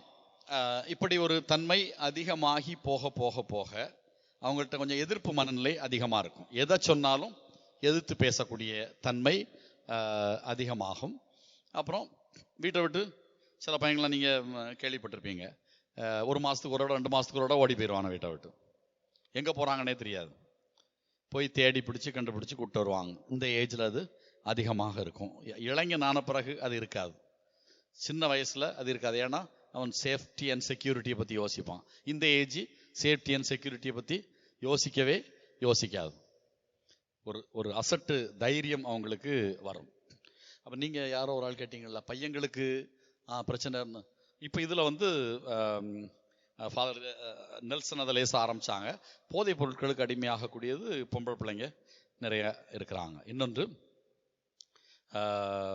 இன்றைக்கு நான் பின்னாடி அதை சொல்ல வருவேன், வெறும் தண்ணி அடிக்கிறது, கஞ்சா, அது மட்டும் போதையல்ல. இன்றைக்கு அடிக்ஷன் வந்து நிறைய அடிக்ஷன் இருக்குது மனுஷனுக்கு. அந்த அடிக்ஷன்லாம் இன்றைக்கி நீங்கள் சொன்ன மாதிரி பொம்பளை பிள்ளைங்களுக்கு இல்லாமல் இல்லை, நிறையா இருக்குது. சின்ன மாத்திரைகள்லாம் இப்போ நிறைய வந்துட்டு பார்த்துடுங்க. நம்ம கிராமங்கள்லையும் அது நுழைஞ்சாச்சு. போதை மாத்திரைகள் கல்லூரி வளாகத்தை ஒட்டி, கோலி கிராஸில் இருக்க என்ன எனக்கு தெரியாது, எல்லா கல்லூரி ஸ்கூல் வளாகங்களை ஒட்டி அப்படியே ஒரு சின்ன ஏதோ விற்கின்ற போதை ஒரு போர்வையில் சிலர் வருவாங்க. அவங்க மேக்சிமம் போதைப் பொருட்கள் விற்கக்கூடியவங்களா இருப்பாங்க. அது பையங்களுக்கு கரெக்டாக தெரியும். அழகாக போய் பிரேக் டைமில் வாங்கிட்டு வருவான்னு, வாங்கிட்டு அப்படியே வாயில் போட்டு கிளாஸில் உட்காந்துருப்பான்னு, அந்த போதையிலே இருப்பான்னு நான் பார்த்துருக்கேன். என்கிட்ட ஷேர் பண்ணியிருக்காங்க. 2 மாத்திரை உள்ள போட்டு போய் உட்காந்துருந்தா ஃபாதர் அப்படியே கிளாஸில் அப்படியே மிதந்தது மாதிரி இருக்கும். தண்ணி அடிச்சுட்டு போனால் கண்டுபிடிச்சிருவாங்க, ஸ்மெல் அடிக்கும். ஒரு காலேஜ்லாம் தண்ணி அடிச்சுட்டு ரெகுலராக போவாங்க பையங்க, கண்டுபிடிச்சிருவாங்க. போதை மாத்திரை போட்டுட்டு போனால் கண்டுபிடிக்க முடியாது. ஒருவேளை போதை மாத்திரை போடுற டீச்சரானதா அல்லது டீச்சர்ஸ் அவங்க ஒருவேளை அதை நோட் பண்ணுவாங்களா இருக்கு, அந்த கண்ணு சொருகிறது ஒரு சைஸாக உட்கார்ந்துருக்கிறத கண்டுபிடிப்பாங்க. நிறைய பேருக்கு அதை கண்டுபிடிக்க முடியாது. அப்படி இருக்கிறது இன்றைக்கு வாய்ப்பு இருக்கு. அடுத்து பாதிப்புகளை ஒட்டி தான் இந்த சவால்களும் வருது. சேலஞ்சஸ், இன்றைக்கு அவங்களுக்கு இருக்கக்கூடிய சேலஞ்சஸ். ஒன்று, பாலுணர்வு தூண்டுதல்கள், செக்ஷுவல் ரிலேஷன்ஷிப். இந்த வளரிளம் பருவத்தில் பால் உறுப்புகள் வளர்ச்சி அடைந்து பாலுணர்வு தூண்டுதல் அதிகமாகும். இந்த ஏஜில் தான் அவங்களுக்கு இந்த செக்ஷுவல் கிளான்ஸ் அதெல்லாம் வந்து செக்ரியேட் ஆகுது. உறுப்புகள் எல்லாம் முழுமை பெறக்கூடிய ஒரு தன்மைக்கு வருது. அப்படி வரும்போது நிறைய உணர்வுகளையும் தாண்டி உணர்ச்சிகள் தெரியுமில்ல. உணர்வுகளுக்குள்ள வித்தியாசம். உணர்வுகளையும் தாண்டி சில உணர்ச்சிகள், கேள்விகள், அதை செய்து பார்க்கணும் அப்படின்னு சொல்லக்கூடிய சில ஆவல்கள் அதெல்லாம் வரும். அப்போ நிறை பாலினத்தாரோடு உறவு கொள்ளும் தேவை எழும். அப்படி ஒரு ட்ரையல் பார்க்கலாம் அப்படின்னு சொல்லக்கூடியது இந்த ஏஜில் நிறைய வரும். இப்பருவத்தில் உடலில் எழும் பால் உணர்வு எழுச்சியை வெளியாக்கி அது இல்லை, உடல் மற்றும் மன இறுக்கத்தை தவிர்த்து இதமடைய விரும்பி பயமடைந்து வழிமுறையும் தேடுவர். இப்போ இடையில ஒரு வாட்ஸ்அப் இது வந்தது, நீங்கள் பார்த்தீங்களேன்னு தெரில, யாரோ அனுப்பியிருந்தாங்க.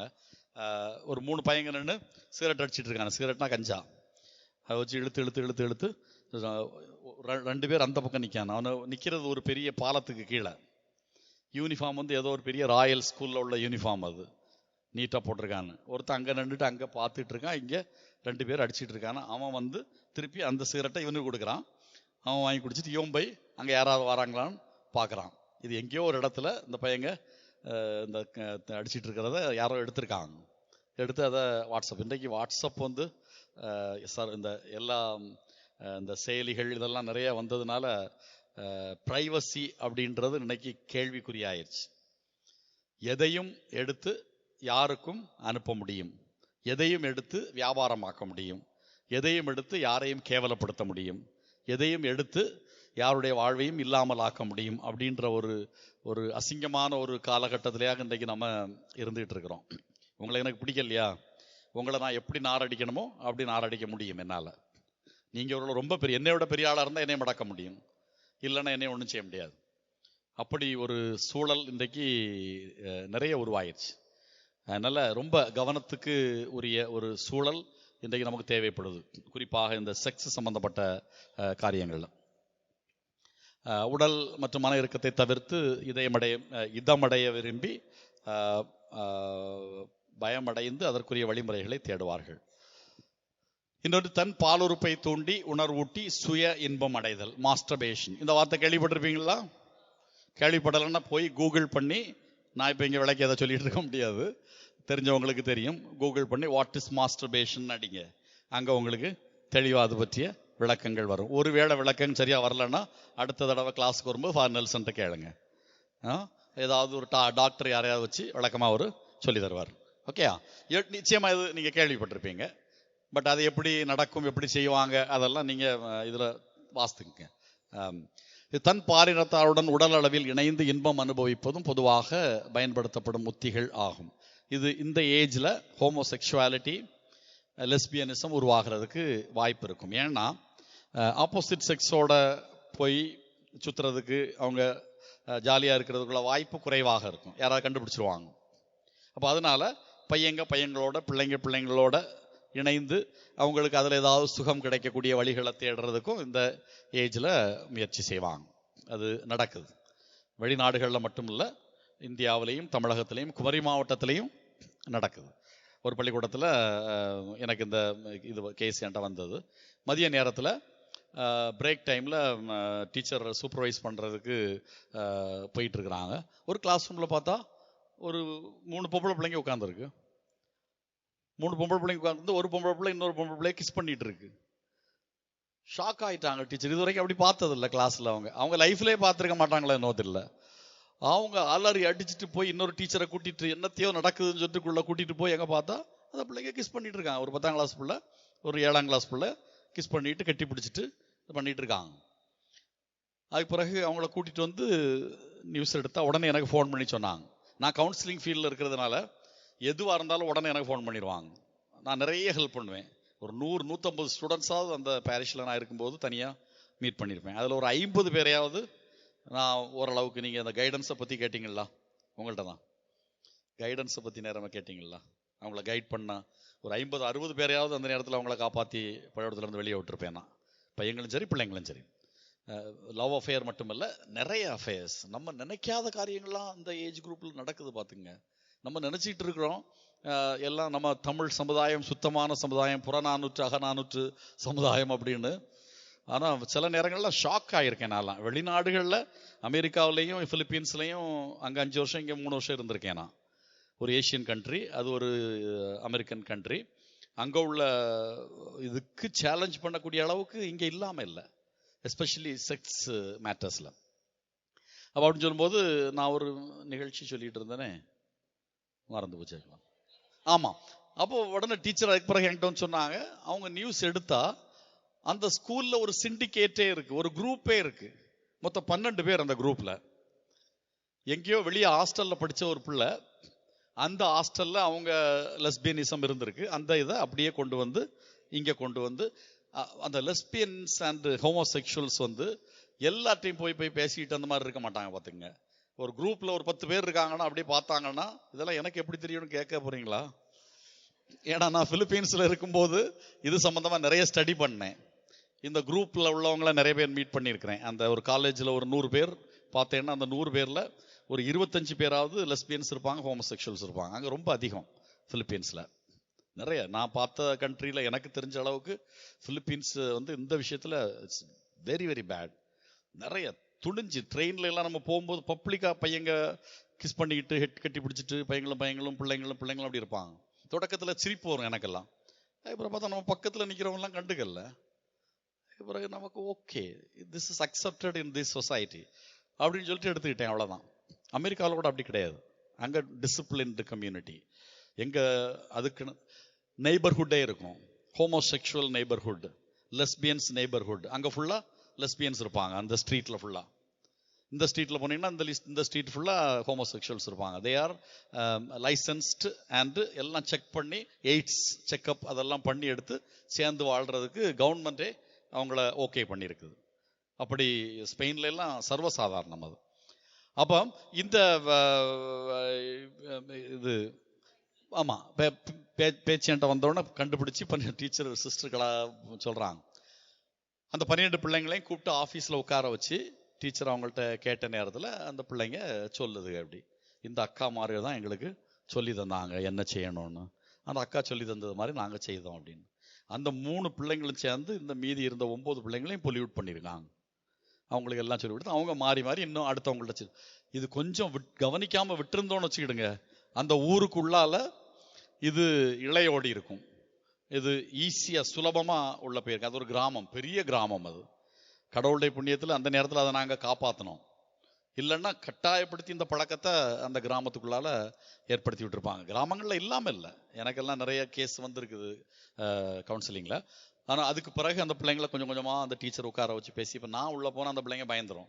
அதனால் நான் சொன்னேன், சிஸ்டர் நான் இந்த கேஸை நான் கவுன்சில் பண்ண வரல, நீங்கள் பண்ணுங்கள், I will give you some கைடன்ஸ்ன்னு சொல்லிட்டு நான் கொஞ்சம் கைடன்ஸ்லாம் கொடுத்து கொஞ்சம் கொஞ்சமாக பேசி பேசி பேசி அந்த பிள்ளைங்களை ஓரளவுக்கு பயமுறுத்தி, இந்த ஏஜில் பயமுறுத்துறது ஒன்றும் தப்பு இல்லை, அதை தப்புன்னு சொல்லி பயமுறுத்தி கடவுளுக்கு பயந்து வாழணும் அப்படின்னு சொல்லிட்டு மனசாட்சியை காரணம் காட்டி சரியாக்கி விட்டுட்டாங்க. அதுக்கப்புறம் அந்த பள்ளிக்கூடத்தில் அந்த தவறு இல்லை. அப்போ இந்த மாஸ்டர்பேஷன், அப்புறம் இந்த ஹோமோசெக்சுவாலிட்டி, லெஸ்பியனிசம் இந்த ஏஜில் வரைக்கும் வாய்ப்பு இருக்கு. இவர்கள் தாங்கள் சார்ந்திருக்கும் மதம் கலாச்சாரம் அடிப்படையில் குற்ற உணர்வை அனுபவிப்பார்கள். அதாவது ஒரு சாமியார்ட்டையோ அல்லது ஒரு சிஸ்டர்ட்டையோ அல்லது ஒரு பெரிய ஆள்கிட்டையோ கூட்டிகிட்டு போனால் என்ன சொல்லுவாங்க, எம்மா அது செய்யக்கூடாது, தப்பு, பாவம் அப்படின்லாம் சொல்றதுலேயே அந்த பிள்ளைங்க பாதி ஆயிரும். கடவுளே, நான் ஏதோ ஒரு பெரிய சர்வதேச லெவலில் ஒரு பெரிய தப்பு செய்துட்டோம் போல இருக்கு. பெரிய தப்பெல்லாம் இல்லை என்னைய கேட்டால். இதெல்லாம் சின்ன அந்த ஏஜில் வரக்கூடிய கேள்விகளின் அடிப்படையில் எழக்கூடிய தவறு. நீ இப்படி சொன்னோன்னா சாமியார் இது தப்பே இல்லைன்னு சொன்னார்னு வெளியே போய் மேட்டரை சொல்லிட்டு இருக்காதீங்க. As a counselor I am speaking now. I am not talking as a priest here. அதனால் இந்த சாமியார் இதெல்லாம் சரின்னு சொன்னார், நோ. as a priest என்னை இதில் உட்கார வச்சு கேட்டிங்கன்னா நான் தப்புன்னு சொல்லுவேன், கட்டாயம் தப்புன்னு தான் சொல்லுவேன். அதுக்குள்ள விளக்கங்களும் என்னால் கொடுக்க முடியும். அதனால் தயவு செய்து இதை வித்தியாசமாக வெளியே கொண்டு போகக்கூடாது நீங்கள், சரியா? ஏன்னா நான் என்னை போட்டு கேள்வி கேட்டு ஒரு வழி பண்ணார். நான் பிலிப்பீன்ஸில் இருக்கும்போது எங்கள் ப்ரொஃபஸர். அப்போ ஒரு தடவை இந்த மாஸ்டர்பேஷன் இதை பற்றியெல்லாம் கேள்வி வரும்போது, லெஸ்பியனிசம் பற்றி கேள்வி வரும்போது நம்முடைய கலாச்சாரத்தை பற்றி நான் பேசினேன். அப்போ அந்த நேரத்தில் அவர் என்கிட்ட கேட்ட கேள்வி, you are talking as a priest or a counsellor? You are talking as a priest means எந்திரிங்க, stand up, come and sit here, you talk as a கவுன்சிலர்னு சொல்லிட்டு அடுத்த சேரில் உட்கார வச்சு என்னை கவுன்சிலர் மாதிரி பேசுங்க அப்படின்னார். அமெரிக்காவில் இது எனக்கு நடந்திருக்கு. என்னுடைய கிளாஸில் நான் மட்டும்தான் ப்ரீஸ்ட் அந்த கிளாஸில், மீதி எல்லாருமே லே பீப்புள், பையங்க பிள்ளைங்க. உலக அளவில் உண்டு நிறைய, சைனா, ஜப்பான், யூரோப்புங்கிறதுனால உண்டு. எதுக்கு சொல்ல வரேன்னா, அவங்க இதை பார்க்குற விதமும் நம்ம பார்க்குற விதம் வேற. நிச்சயமா நான் அதை தப்புன்னு சொல்லி, நான் முதல் தடவை கவுன்சிலிங் கொடுக்கும்போது என்கிட்ட வந்த ஒரு லெஸ்பியன் கேர்ளை நான் அதிலிருந்து வெளியே கொண்டு வரதுக்குள்ள முயற்சி எடுத்துக்கிட்டு இருக்கேன் அப்படின்னு வந்து ஷேர் பண்ணுறேன். அப்போ அவர் அந்த ப்ரொஃபஸர், எங்கள் சூப்பர்வைசர் சொல்கிறாரு, you are talking as a priest or a counsellor. நீங்கள் ப்ரீஸ்ட் மாதிரி நடந்துருக்கிறீங்க, அதில் வந்து வெளியே வா, நீ செய்தது தப்புன்னு நீங்கள் சொல்லியிருக்கிறீங்க, நீங்கள் நான் அப்படி சொல்லக்கூடாதான். ஓகே, கோ ஹெட், நோ ப்ராப்ளம். ஆனால் அதே நேரத்தில் அதில் நீ ரொம்ப போகாத அளவுக்கு பார்த்துக்க அப்படின்னு சொல்லணுமா? நான் இது அந்த கலாச்சார பின்னணியில் அவர் அந்த ப்ரொஃபஸர் என்கிட்ட இப்படி சொல்கிறார். இப்போ நான் சில கேள்விகள் அவர்கிட்ட கேட்டேன். இருந்த பிறகும் அவர் சொல்கிறது அந்த, அதாவது முக்கியமான ஒரு வார்த்தை பார்த்துக்குங்க, செக்ஷுவல் டீவியேஷன், செக்ஷுவல் ஓரியன்டேஷன். நீங்களாம் கொஞ்சம் பக்குவம் அடைஞ்சவங்களா இருக்கிறதுனால இந்த வித்தியாசங்களை நான் உங்களுக்கு சொல்ல விரும்புகிறேன். Sexual deviation, sexual orientation. Sexual deviation சொல்றது இப்போ நடக்குது இல்லை, அந்த பெடஃபீலியா, வயசான ஆம்பளைங்க 3 வயசு பிள்ளைங்களை, 4 வயசு பிள்ளைங்களை, 6 வயசு பிள்ளைங்களை எல்லாம் தூக்கி கொண்டு போய் அந்த பிள்ளைகளை ரேப் பண்ணி கொலை செய்து, இதெல்லாம் sexual deviation. They should be penalised. உடனே பப்ளிக்ல விட்டு அவனை சுட்டு கொல்லணும். அது முஸ்லீம் கண்ட்ரீஸ்னா நடக்கும், இந்தியாவில் அது நடக்காது. அவன் பணபலம் உள்ளவனா அவன் கோயில் கற்ப கிரகத்துக்குள்ள வச்சே ரேப் பண்ணலாம். அதை மோடி தாத்தாவும் ஒன்றும் சொல்ல மாட்டார், நிர்மலா சீதாராமனும் ஒன்றும் சொல்ல மாட்டாங்க. அதில் பிஜேபி ஆளே உண்டு, அவனை பாதுகாத்து விட்டாங்க. அதனால இது வந்து செக்ஷுவல் டீவியேஷன் அண்ட் அவங்கள்ட்ட இருக்கக்கூடிய பெரிய நோய். செக்ஷுவல் ஓரியன்டேஷன்னா அந்த அது சம்பந்தமாக எனக்கு வரக்கூடிய உணர்வு. அப்போ வெளிநாடுகளெல்லாம் என்ன சொல்றாங்கன்னா, ஒரு ஆண் ஒரு ஆணோட வாழ்வது அது அவனுடைய சுதந்திரம், அவனுக்கு அவனை பார்க்கும்போது ஒரு உணர்ச்சி வருது, ஒரு விருப்பம் வருது, அதனால தான் இருக்கலாம் அப்படின்னு. நம்முடைய கலாச்சாரத்தில் அதை ஏற்றுக்கொள்ள முடியாது. நமக்கு கொச்சின்ல ஒரு பெரிய குரூப்பு ரேலி நடத்தினாங்க, நாங்கள் ஹோமோசெக்சுவல்ஸ் எல்லாம் கல்யாணம் பண்ணிக்கணும், எங்களுக்கு கவர்மெண்ட் உடனே ஓகே பண்ணணும்னு. அந்த நேரத்தில் அந்த கோர்ட் ஓகே கொடுத்துருக்கு, அங்கே சேர்ந்து வாழ்ந்துட்டு இருக்காங்க கொச்சின்ல கொஞ்சம் பேர் இருக்கிறாங்க. ஆனால் அதை காரணம் காட்டி எல்லா ஸ்டேட்லேயும் வருமா? வராது. நம்முடைய கல்ச்சரை பொறுத்த வரைக்கும் அது பெரிய ஒரு சிக்கல். அப்போ இந்த ஏஜ்ல இப்படிப்பட்ட கேள்விகள், சந்தேகங்கள் வருது. இதெல்லாம் நம்மள்ட்ட வரும். அஸ் அ கவுன்சிலர்ஸ் நம்மகிட்ட வரும்போது நம்ம ரொம்ப கவனமாக இதை கையாளணும். அவங்கள குற்றப்படுத்தி குற்றவாளியாக்கி நீ செய்யறது பெரிய தப்பு, உன்னைய கடவுள் அழித்து விடுவார், இன்று இரவே நீ படுக்கையில் முடிந்து போவாய் அப்படின்லாம் சொன்னோம்னா அதுக்கப்புறம் அந்த பிள்ளைங்க நம்மகிட்ட ஒண்ணுமே பேச மாட்டாங்க, மனம் திறந்து எதுவுமே பேச மாட்டாங்க. ஓகே, அது அது அவங்க கூடயே போய் அதே நேரத்தில் அவங்களுக்கு சொல்ல வேண்டிய விஷயங்களை நமக்கு சொல்லணும். அடுத்து அந்த கிரண்ட் ஸ்டேஜ், முரண்டு பிடித்தல், பிடிவாதம், இந்த ஏஜ்ல ரொம்ப அதிகமாக இருக்கும். எனக்கு இதை தரலைன்னா நான் இதை செய்ய மாட்டேன் அப்படின்னு சொல்லிட்டு அந்த கிரண்ட் ஸ்டேஜ். இவரோட முரண்டு பிடிக்கும் சுவாபம் நிறையவே இருக்கும். சில வேளைகளில் இது தனது கட்டுப்பாட்டையும் கடந்த ஒன்றாக இருக்கும். இதனால் பெற்றோரிடமிருந்து அந்நியப்படுவர். பெற்றோரிடமிருந்து தகவல் தொடர்பு கொள்வது சிரமமாக இருக்கும். அப்படியே தொடர்பு கொண்டாலும் கடின வார்த்தைகள் பயன்படுத்தும் உடல் சைகைகள், தூக்கி என்ன தூக்கி வீசிட்டு ஒரு கெட்ட வார்த்தையும் சொல்லிட்டு ஓங்கி கதவுல அடிச்சுட்டு லேப்டாப்பை தூக்கி வீசிட்டு போவான். அறிகுறிகள் ஆடை அணியும் விதங்கள் மூலம் வினோதமாக தெரிவர். இல்லை, அந்த பேண்ட் எடுத்து போடாதலன்னு அம்மா சொல்லுவாங்க, அந்த பேண்ட்டை தான் எடுத்து போடுவான். அந்த பேண்ட் ஏறக்குறைய இதில் நிற்கும். இது என்னத்துக்கு இந்த பேண்ட்டை போட்டிங்கன்னா, நாங்கள் போட்டிருக்க பிராண்டு வெளியே தெரியணுன்றதுக்காகத்தான் நான் அதை போட்டிருக்கேன்னு சொல்கிறான் ஒரு பையன். நான் ஒரு பாரிஷில் ஒரு பங்கில் இருக்கும்போது கேட்டேன், அது என்ன பிராண்டுன்னு தெரியணும்ல ஃபாதர், அதுக்கு தான் அப்படி போட்டு நடக்கணும். ஒரு காலத்தில் நியூயார்க்கில் ஒரு 25-30 வருடங்களுக்கு முன்னாடி இப்படி போட்டு நடந்தானலாம். அப்போ அந்த இடத்துல அடிப்பான் போலீஸ். இப்போ அங்கே அந்த கல்ச்சர்லாம் இல்லை அமெரிக்காவிலலாம்.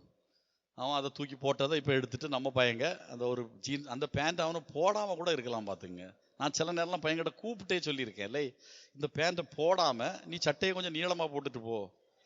அவனுக்கு நடக்கவும் முடியாது. அந்த இப்படி நடப்பான், நீங்கள் பாருங்க நல்லா. அந்த ஜீன்ஸ் பேண்ட்டை போட்டு ப்ராப்பராக நடக்க முடியாது, காலை இப்படி தான் வச்சு நடக்க முடியும். ஏன்னா இங்கே வந்துடும்ல பேண்ட்டு, மேலே இருக்கு, அது இருக்க வேண்டிய இடத்துல இல்லை.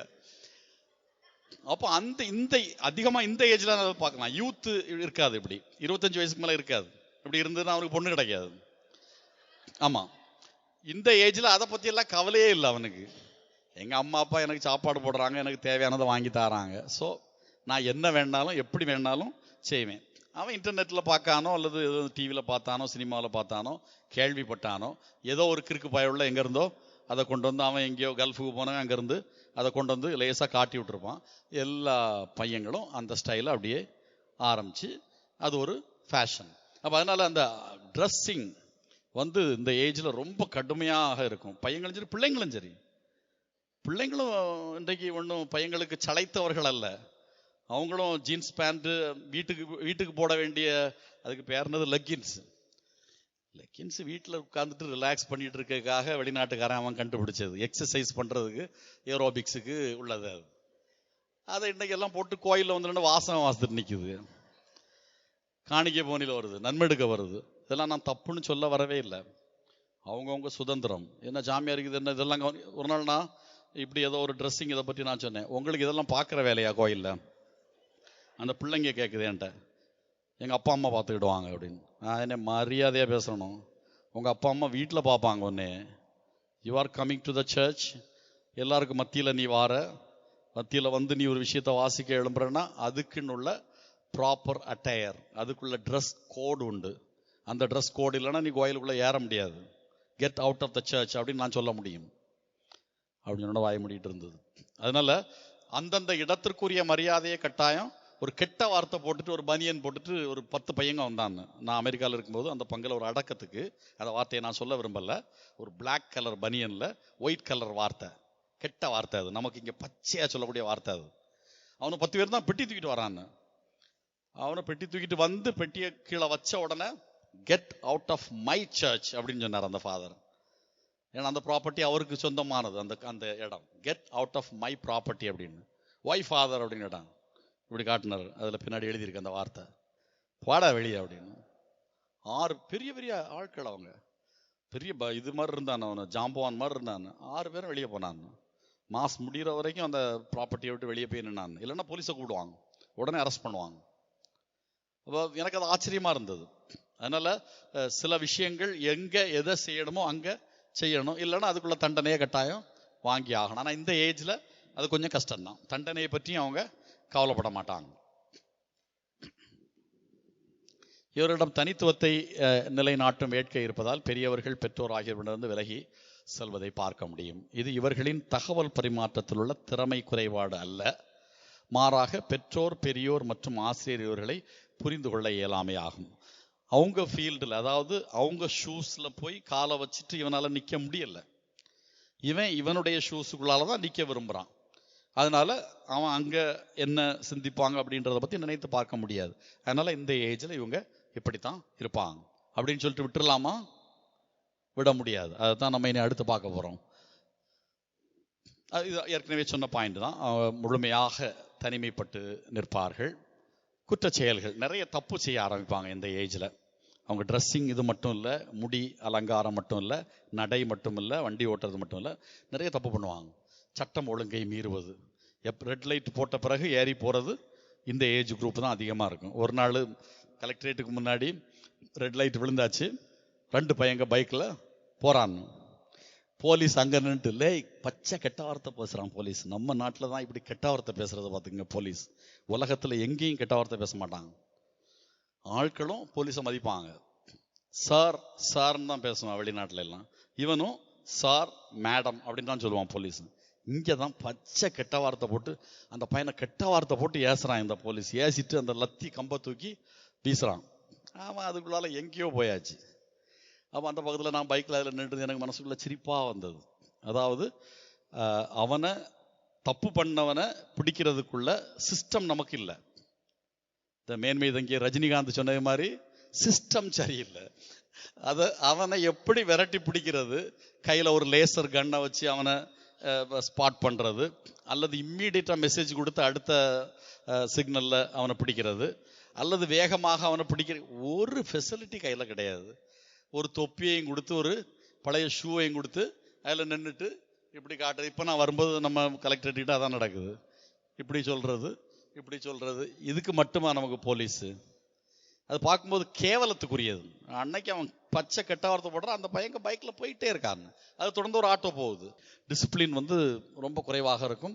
சட்டம் ஒழுங்கை மீறுவது, வன்முறை செயல்களில் ஈடுபடுவது, பொதுவாக தன்னை போன்ற உணர்வு தூண்டல் உள்ள சம வயது பியர் குரூப்போட சேர்ந்து நிறைய தப்பு பண்ணுவாங்க. இதை பெரிய குற்றங்கள், கௌரவ குற்றங்கள், சிறு குற்றங்கள் அப்படி 3 விதமாக பிரிக்கலாம். பெரிய குற்றம்னா கொலை குற்றம், பெரிய பெரிய கலவரங்களில் ஈடுபடுவது அந்த மாதிரி உள்ளது. கௌரவ குற்றம்னா வெளியே தெரியாமல் ரகசியமாக செய்யக்கூடிய இந்த தண்ணி அடிக்கிறது, கஞ்சா போட்டுட்டு அங்கங்கே அலம்பிட்டு இருக்கிறது. சிறு குற்றங்கள்னா அப்படி நடந்து போகும்போது கொஞ்சம் அந்த தெருவில் கிடக்கக்கூடிய அந்த மண்ணை எடுத்து, மழை பெஞ்சு கிடக்கிற மண்ணை எடுத்து அந்த சோறில் அப்படியே தேய்ச்சிட்டே போவாங்க. அவங்க அழகாக அப்போ தான் பெயிண்ட் அடித்து வச்சுருப்பாங்க. புதுசாக பொண்ணாளர் காலனியில் நிறைய நடக்கும் இதே மாதிரி. சாயந்தரம் நேரங்களில் பசங்க, கார்மல் ஸ்கூல் பசங்க யூனிஃபார்மை கழட்டி வச்சுட்டு அவனை கலர் ட்ரெஸ்ஸை போட்டு வருவான். நான் நிறைய தடவை பார்த்துருக்கேன். அந்த வீட்டில் அவனோட பேரை எழுதுவான்னு, அவன் தான் ஓனர் நினச்சிட்டு அவன் பேர் அதில் எழுதி வச்சுட்டு போவான். இப்படி நிறைய நடக்கும் இந்த ஏஜில். அது மாதிரி எங்கேயாவது பைக்கு நிப்பாட்டி வச்சுருப்பாங்க, கல்லை எடுத்து அந்த கண்ணாடியில் கரெக்டாக ஒரு உடைச்சிட்டு அவனுடைய சிக்னேச்சரை அதில் கொடுத்துட்டு போவான். கார் நிற்கும், காருக்கு பின்னாடி ஒரு கல் எடுத்து அவன் பேரை எழுதுவான் அழகாக ஸ்டைலாக. அந்த காரையும் அவன் அப்போ தான் 10 லட்ச ரூபாய்க்கு காரை வாங்கி கொண்டு அதில் விட்டுருப்பான். எதை பற்றியும் கவலை கிடையாது. இதுதான் அந்த வேண்டலிசம்னு சொல்லுவாங்க, சின்ன சின்ன குற்றங்கள் செய்யக்கூடியது. அப்புறம் போதைப் பொருட்கள் பயன்படுத்துறது. இது ஃபாதர் நெல்சன் இதை பற்றி தனியாகவே எனக்கு கிளாஸ் இருக்குன்னு சொன்னாங்க. இருந்தாலும் லைட்டாக சொல்லிடுறேன். இந்த பருவத்தில் உடல் மாற்றம், பாலுணர்வு தேவைகள், பெற்றோர் மற்றும் நண்பர்களுடன் ஏற்படும் கருத்து மோதல், ஆக்கப்பூர்வமாக எந்த காரியத்திலும் ஈடுபட வாய்ப்பில்லாமை, எதிர்காலம் பற்றி தெளிவின்மை, அதனால் ஏற்படும் மன இறுக்கம் போன்ற அதனால மன இறுக்கம் ஏற்பட்டு போதைப் பொருட்கள் என்ன நினைக்கிறாங்கன்னா, தண்ணி அடிக்கிறவங்க, கஞ்சா அடிக்கிறவங்க, இந்த மாதிரி போதைப் பொருட்கள் பயன்படுத்துகிறவங்க, இப்படியெல்லாம் உள்ள பிரச்சனையினால எனக்கு மன இறுக்கம் இருக்குது, ஸ்ட்ரெஸ் இருக்குது, டிப்ரெஷன் இருக்குது, அதனால் கொஞ்சம் போதையை போட்டால் சரியாயிரும். நீங்கள் தண்ணி அடிக்கிறவங்கள்ட்ட எல்லாம் கேளுங்க, உங்கள் வீட்லேயோ அல்லது உங்களுக்கு தெரிந்த உறவினர்கள் அப்படி உள்ளவங்கள்ட்ட கேட்டால் இதை சொல்லுவாங்க. நல்ல கடுமையாக உழைச்சிட்டு ஒரு சின்ன கொஞ்சம் ஒரு குவார்ட்டர் போட்டால் அப்படியே நல்லா தான் இருக்கும் ஃபாதர் அப்படின்னு. ஆனால் அதே நேரத்தில் கடுமையாக உழைச்சிட்டு நல்லா சாப்பிட்டுட்டு நிம்மதியாக தூங்குறவனும் ரிலாக்ஸ் பண்ண தான் செய்கிறான். ஒன்றுமே உழைக்காமல் காலையிலே எந்திரிச்சு ஜங்ஷனில் நின்றுட்டு 12 மணிக்கு போய் டாஸ்மாகில் போய் நல்லா வயிறு நிறைய குடிச்சிட்டு தூங்குறவனும் ரிலாக்ஸ் பண்ண தான் செய்கிறான். அதனால எல்லாமே எங்கே இருக்குது? இங்கே தான் இருக்குது. வெளியே எதுவுமே இல்லை. அந்த போதையில் எதுவுமே கிடையாது. என்னை பொறுத்த வரைக்கும் இங்கேயும் இருக்கக்கூடியது தான். அவன் மனசில் நினைக்கக்கூடியதும் அதுக்கேற்றாப்புல அவன் ஆர்கியூமெண்ட்டை வடிவமைச்சுக்கிறான். எனக்கு ரொம்ப கஷ்டமாக இருக்குது, அதனால தான் நான் தண்ணி அடிக்கிறேன் அல்லது போதையை போடுறேன். அப்போ இந்த பையங்க என்ன சொல்கிறானுன்னா, இந்த பருவத்தில் எனக்கு கஷ்டமாக இருக்குது, பாலுணர்வு தேவைகள் இருக்குது, அப்பா அம்மா போட்டு கஷ்டப்படுத்துகிறாங்க, ஃப்ரெண்ட்ஸுகளுடைய தொந்தரவு தாங்க முடியல, அவன் என்கிட்ட ரொம்ப க்ளோஸாக இருந்தான், இப்போ பேச மாட்டேங்கிறான், மனசு கஷ்டமாக இருக்குது, அதனால தான் நான் இந்த போதைப் பொருள் எடுத்தேன் அப்படின்னு சொல்லிட்டு ஒரு சப்பை கட்டுக்கிட்டுறாங்க. நண்பர் குழுவின் அழுத்தத்திற்கு ஒத்துப்போ ஃப்ரெண்ட்ஸ் ஒரு நாள் கூட்டிகிட்டு போய் கொஞ்சம் இடலை, நல்லா இருக்கும், லைட்டாக எடுத்து பாரு, ஒன்றும் பிரச்சனை இல்லை, நான் இப்படி தான் ஆரம்பித்தேன், ஓகே ஸ்டார்ட் பண்ணுறாங்க. சிலர் தங்களது இயலாமை, தாழ்வு மனப்பான்மை இவற்றால் தோண்டு போகாமல் இருக்கவும் தொடர்ந்து மகிழ்ச்சியாகவும் இதமாகவும் இருக்க வேண்டியது தங்களுடைய தன்னுயர் உணர்வு, ஹை செல்ஃப் எஸ்டீம் அதிகரித்து கொள்ளவும் போதைப் பொருட்களை பயன்படுத்தலாம். அதுக்கடுத்து மன அழுத்தம், ஸ்ட்ரெஸ் அண்ட் டிப்ரெஷன். சில நேரங்களில் நிறைய படிக்கணும், நிறைய வேலை இருக்குன்னு சொன்னால் ஸ்ட்ரெஸ் வர ஆரம்பிக்குது.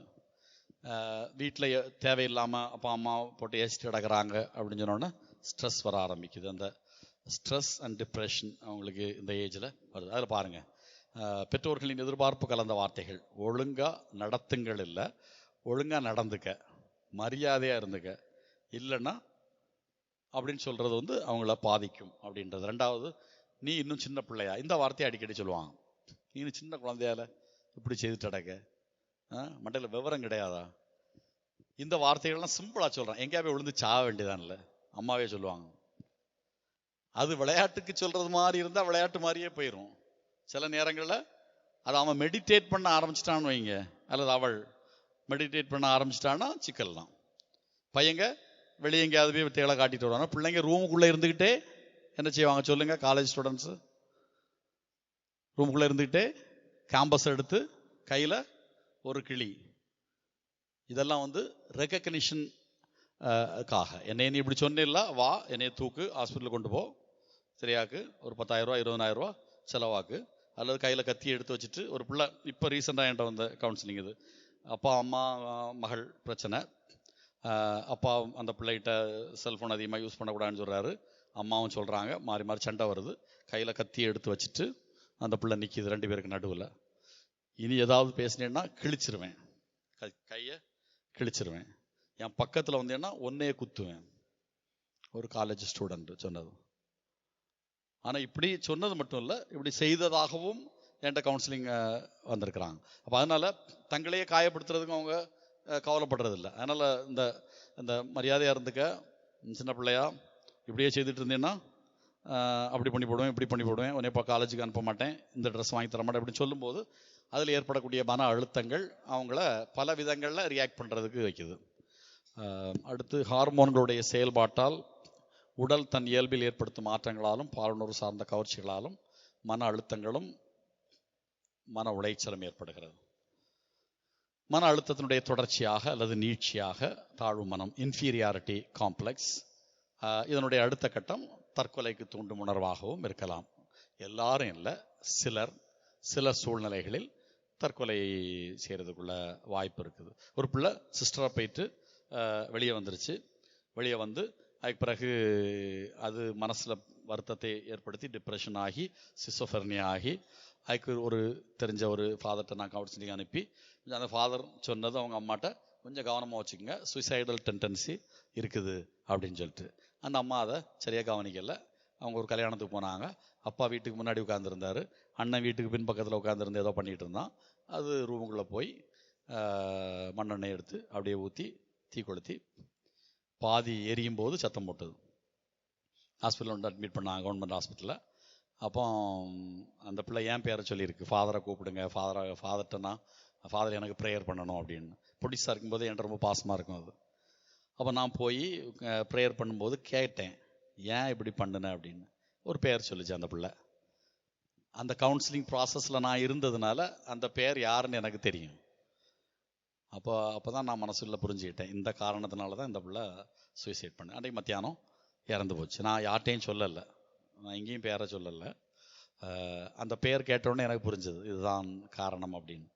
அப்போ அங்கே ஒரு சில விஷயங்கள் அங்கே நடந்திருக்குது. கான்வென்ட்டில் இருந்த நேரத்தில் இந்த பிள்ளைக்கு ஒரு கடிதம் வர, அந்த கடிதம் சும்மா இயல்பாக ஒருத்தர் எழுதின கடிதத்தை இன்னொரு பிள்ளை அதை தப்பாக சொல்ல, அவங்க 2 பேருக்குள்ள லவ் அஃபேர் இருக்குது அப்படின்னு சொல்ல, அதை வச்சு தான் அவங்க வெளியே அனுப்ப. வெளியே வர்றதுக்கு ரொம்ப வருத்தப்பட்டு அது டாய்லெட்டில் போய் மருந்து எடுத்து அங்கே இருந்த ஆயில் ஏதோ ஒரு இதை குடிக்க, அது மருந்து குடித்த பிறகு காணொலி வைக்க மாட்டாங்க, உடனே அங்கேருந்து வெளியே அனுப்புனாங்க. இது எல்லாத்தையுமே அந்த பிள்ளை என்கிட்ட சொல்லிச்சு. இன்னும் நிறைய உண்மைகள் சொல்லிச்சு. அப்போ அதெல்லாம் நினச்சோன்னே எனக்கு மனசு கஷ்டமாக இருந்தது. அதாவது ஒரு பிள்ளையை நம்மளால் நான் முழு காரணம் இல்லை, நம்மளும் அந்த பிள்ளையை காப்பாற்ற முடியலையே அப்படின்னு சொல்லிட்டு. அதனால் இந்த ஏஜில் இந்த மன அழுத்தத்தினுடைய தொடர்ச்சி தற்கொலையில் கொண்டு போய் விடுறதுக்குள்ள வாய்ப்பு நிறைய இருக்குது.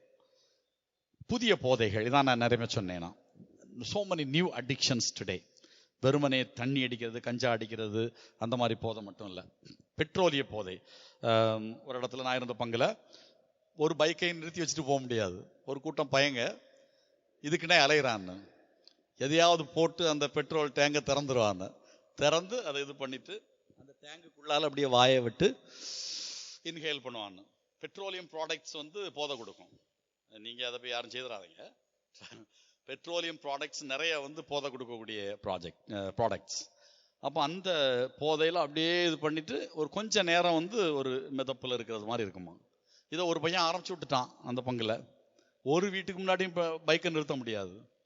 இந்த பையங்க எல்லாரும் அதை திறந்து இன்ஹேல் பண்ணி அப்படி பண்ணுறாங்க. இது போன்ற காரியங்கள் தான் அந்த பெட்ரோலிய போதை பையங்க கண்டுபிடிச்சி வச்சுருக்காங்க. நிறைய பையங்களுக்கு இது தெரியும். பொம்பளை பிள்ளைகளுக்கு தெரியுமோன்னு தெரியல, பையங்களுக்கு தெரியும். அதுக்கடுத்து போதை பொருட்கள், போதை மாத்திரைகள், ஊசி, இணைய போதை. இதுதான் நான் சொல்ல விரும்புகிறது. இன்றைக்கு ரொம்ப அதிகமாயிடுச்சு இந்த இன்டர்நெட் அடிக்ஷன்ஸ் அண்ட் இது மொபைல் அடிக்ஷன்ஸ். மீம்ஸ்னா தெரியுங்களா? யாராவது பிள்ளைங்க சொல்லுங்க. காலேஜ் ஸ்டூடெண்ட்ஸ் கட்டாயம் சொல்லுவாங்க. மீம்ஸ்னா சொல்லுங்கம்மா, யாராவது எழுந்துருச்சு. Very good.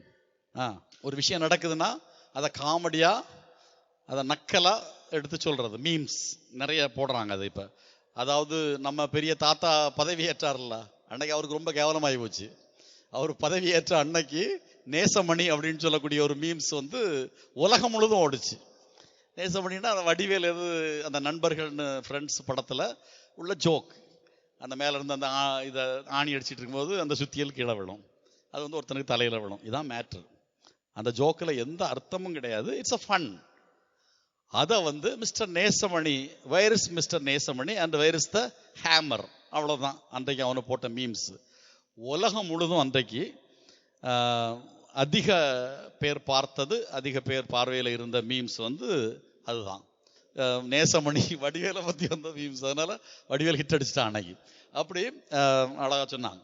அப்போ இது போன்ற போதை, இதெல்லாம் பயங்கரமான போதை. ஏதாவது ஒன்று வந்துட்டா அதுக்கு உடனே நான் போட்டாகணும். நான் போட்டிருக்கேன், நான் நான் போட்டிருக்க ஸ்டேட்டஸை எத்தனை பேர் பார்த்தாங்க, எத்தனை பேர் லைக் பண்ணாங்க, எத்தனை பேர் இந்த கையை இந்த இது போட்டாங்க, எத்தனை பேர் ஈனி இழுக்கிற மாதிரி அந்த இதை போட்டாங்க. இதெல்லாம் இன்றைக்கு அதிகமான போதை, ரொம்ப அதிகமான போதை. வெளியே தெரியாம ரகசியமா மனிதர்களை பாதிக்கக்கூடிய போதை இந்த வயதுல ரொம்ப அதிகமா இருக்கு. அதை விட ரொம்ப அசிங்கமா இப்ப போயிட்டு இருக்கக்கூடியது TikTok. Very good, very good. ஏற்கனவே இருக்கக்கூடிய ஒரு ஸ்டேட்மெண்ட் அல்லது ஒரு காமெடி அல்லது ஒரு பாட்டை ஒரு ஹஸ்பண்ட் ஒய்ஃபே பண்றாங்க. நான்லாம் சிலது பார்த்து மனசுக்குள்ள வேதனை. ஹஸ்பண்ட் அண்ட் ஒய்ஃபு லுங்கியை கட்டிட்டு ஹஸ்பண்ட் சேலையை உடுத்துக்கிட்டு இந்த மாதிரி இது பண்றாங்க. டிக்டாக்னால நிறைய பாதிப்புகள் வந்திருக்கு. ஒரு குழந்தைய ஒரு தாய் அடிக்கிறது பார்த்தீங்களா? இதில் டெலிவிஷனில் வந்திருக்குங்களா? ஏன் என்னைய நீ அடிக்கிற அந்த குழந்தை சொல்லுது. சொல்லமா சொல்லி திருத்தணும். நீங்க பார்த்துருப்பீங்க, இடையில ஒரு தடவை வந்தது.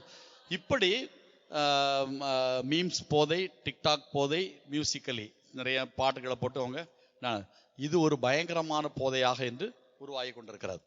அப்போ இப்படி உள்ள சூழல்கள், இப்படி பிரச்சனைகள், இப்படி சவால்கள் இருக்கக்கூடியவங்களை எப்படி வழி நடத்துறது, அவங்களுக்கு எப்படி நம்ம ஹெல்ப் பண்ணுறது? கட்டாயம் ஹெல்ப் பண்ணி ஆகணும்.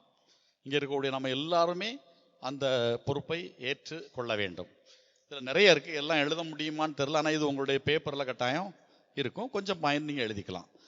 அவங்கள வழி நடத்துறதுக்கு ஆரம்பிக்கிற நேரத்தில் அந்த பருவத்தில் ஏற்படக்கூடிய மாற்றங்கள் ஏற்கனவே சொன்னது தான். இது நான் திருப்பி ரிமைண்ட் பண்ணுறேன்.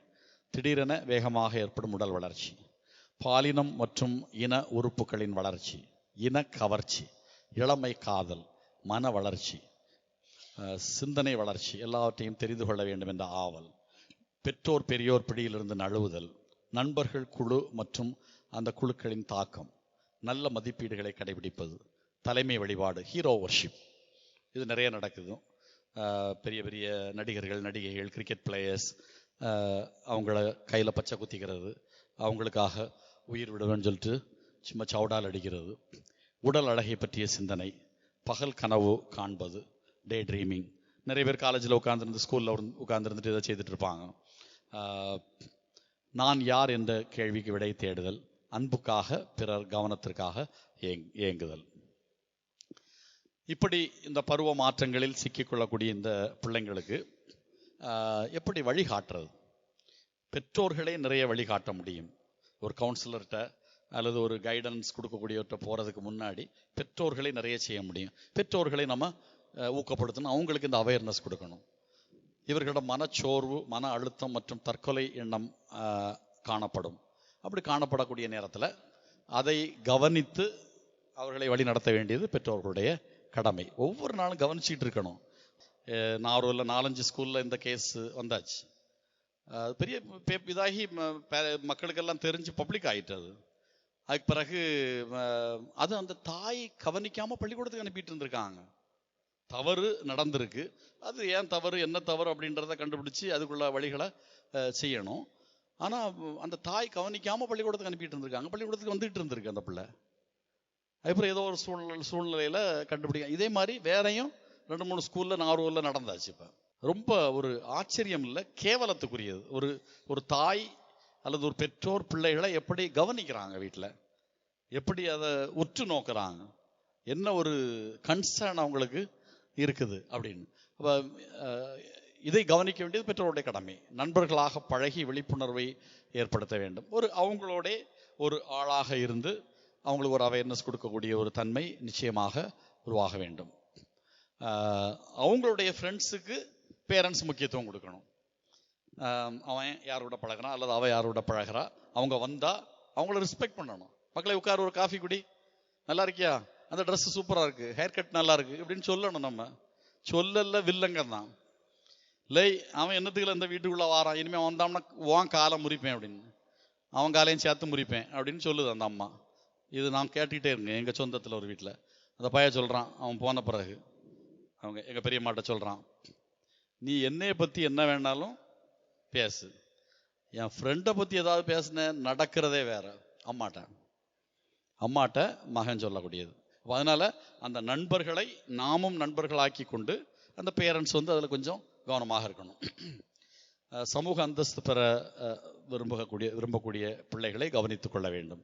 இன கவர்ச்சி மற்றும் பாலியல் உந்துதலால் பல்வேறு பிரச்சனைக்கு ஆளாகிற பொழுது பெற்றோர்கள் அவர்களை முறையாக கண்டுகொள்ள வேண்டும், கவனித்துக் கொள்ள வேண்டும். இவர்கள் தொலைத்தொடர்பு தவறாக பயன்படுத்துகிறார்களா? வெளிநாட்டில் பிள்ளைங்களுக்கெல்லாம் தனித்தனி லேப்டாப்பு அல்லது இப்போ நமக்கு சர்வசாதாரணம் ஆயிட்டு, அங்கேயும் அதே மாதிரி எல்லாருக்குமே இருக்கும். ஆனால் ஒரு இது வச்சுருக்கிறாங்க, ஒரு ப்ரோக்ராம்.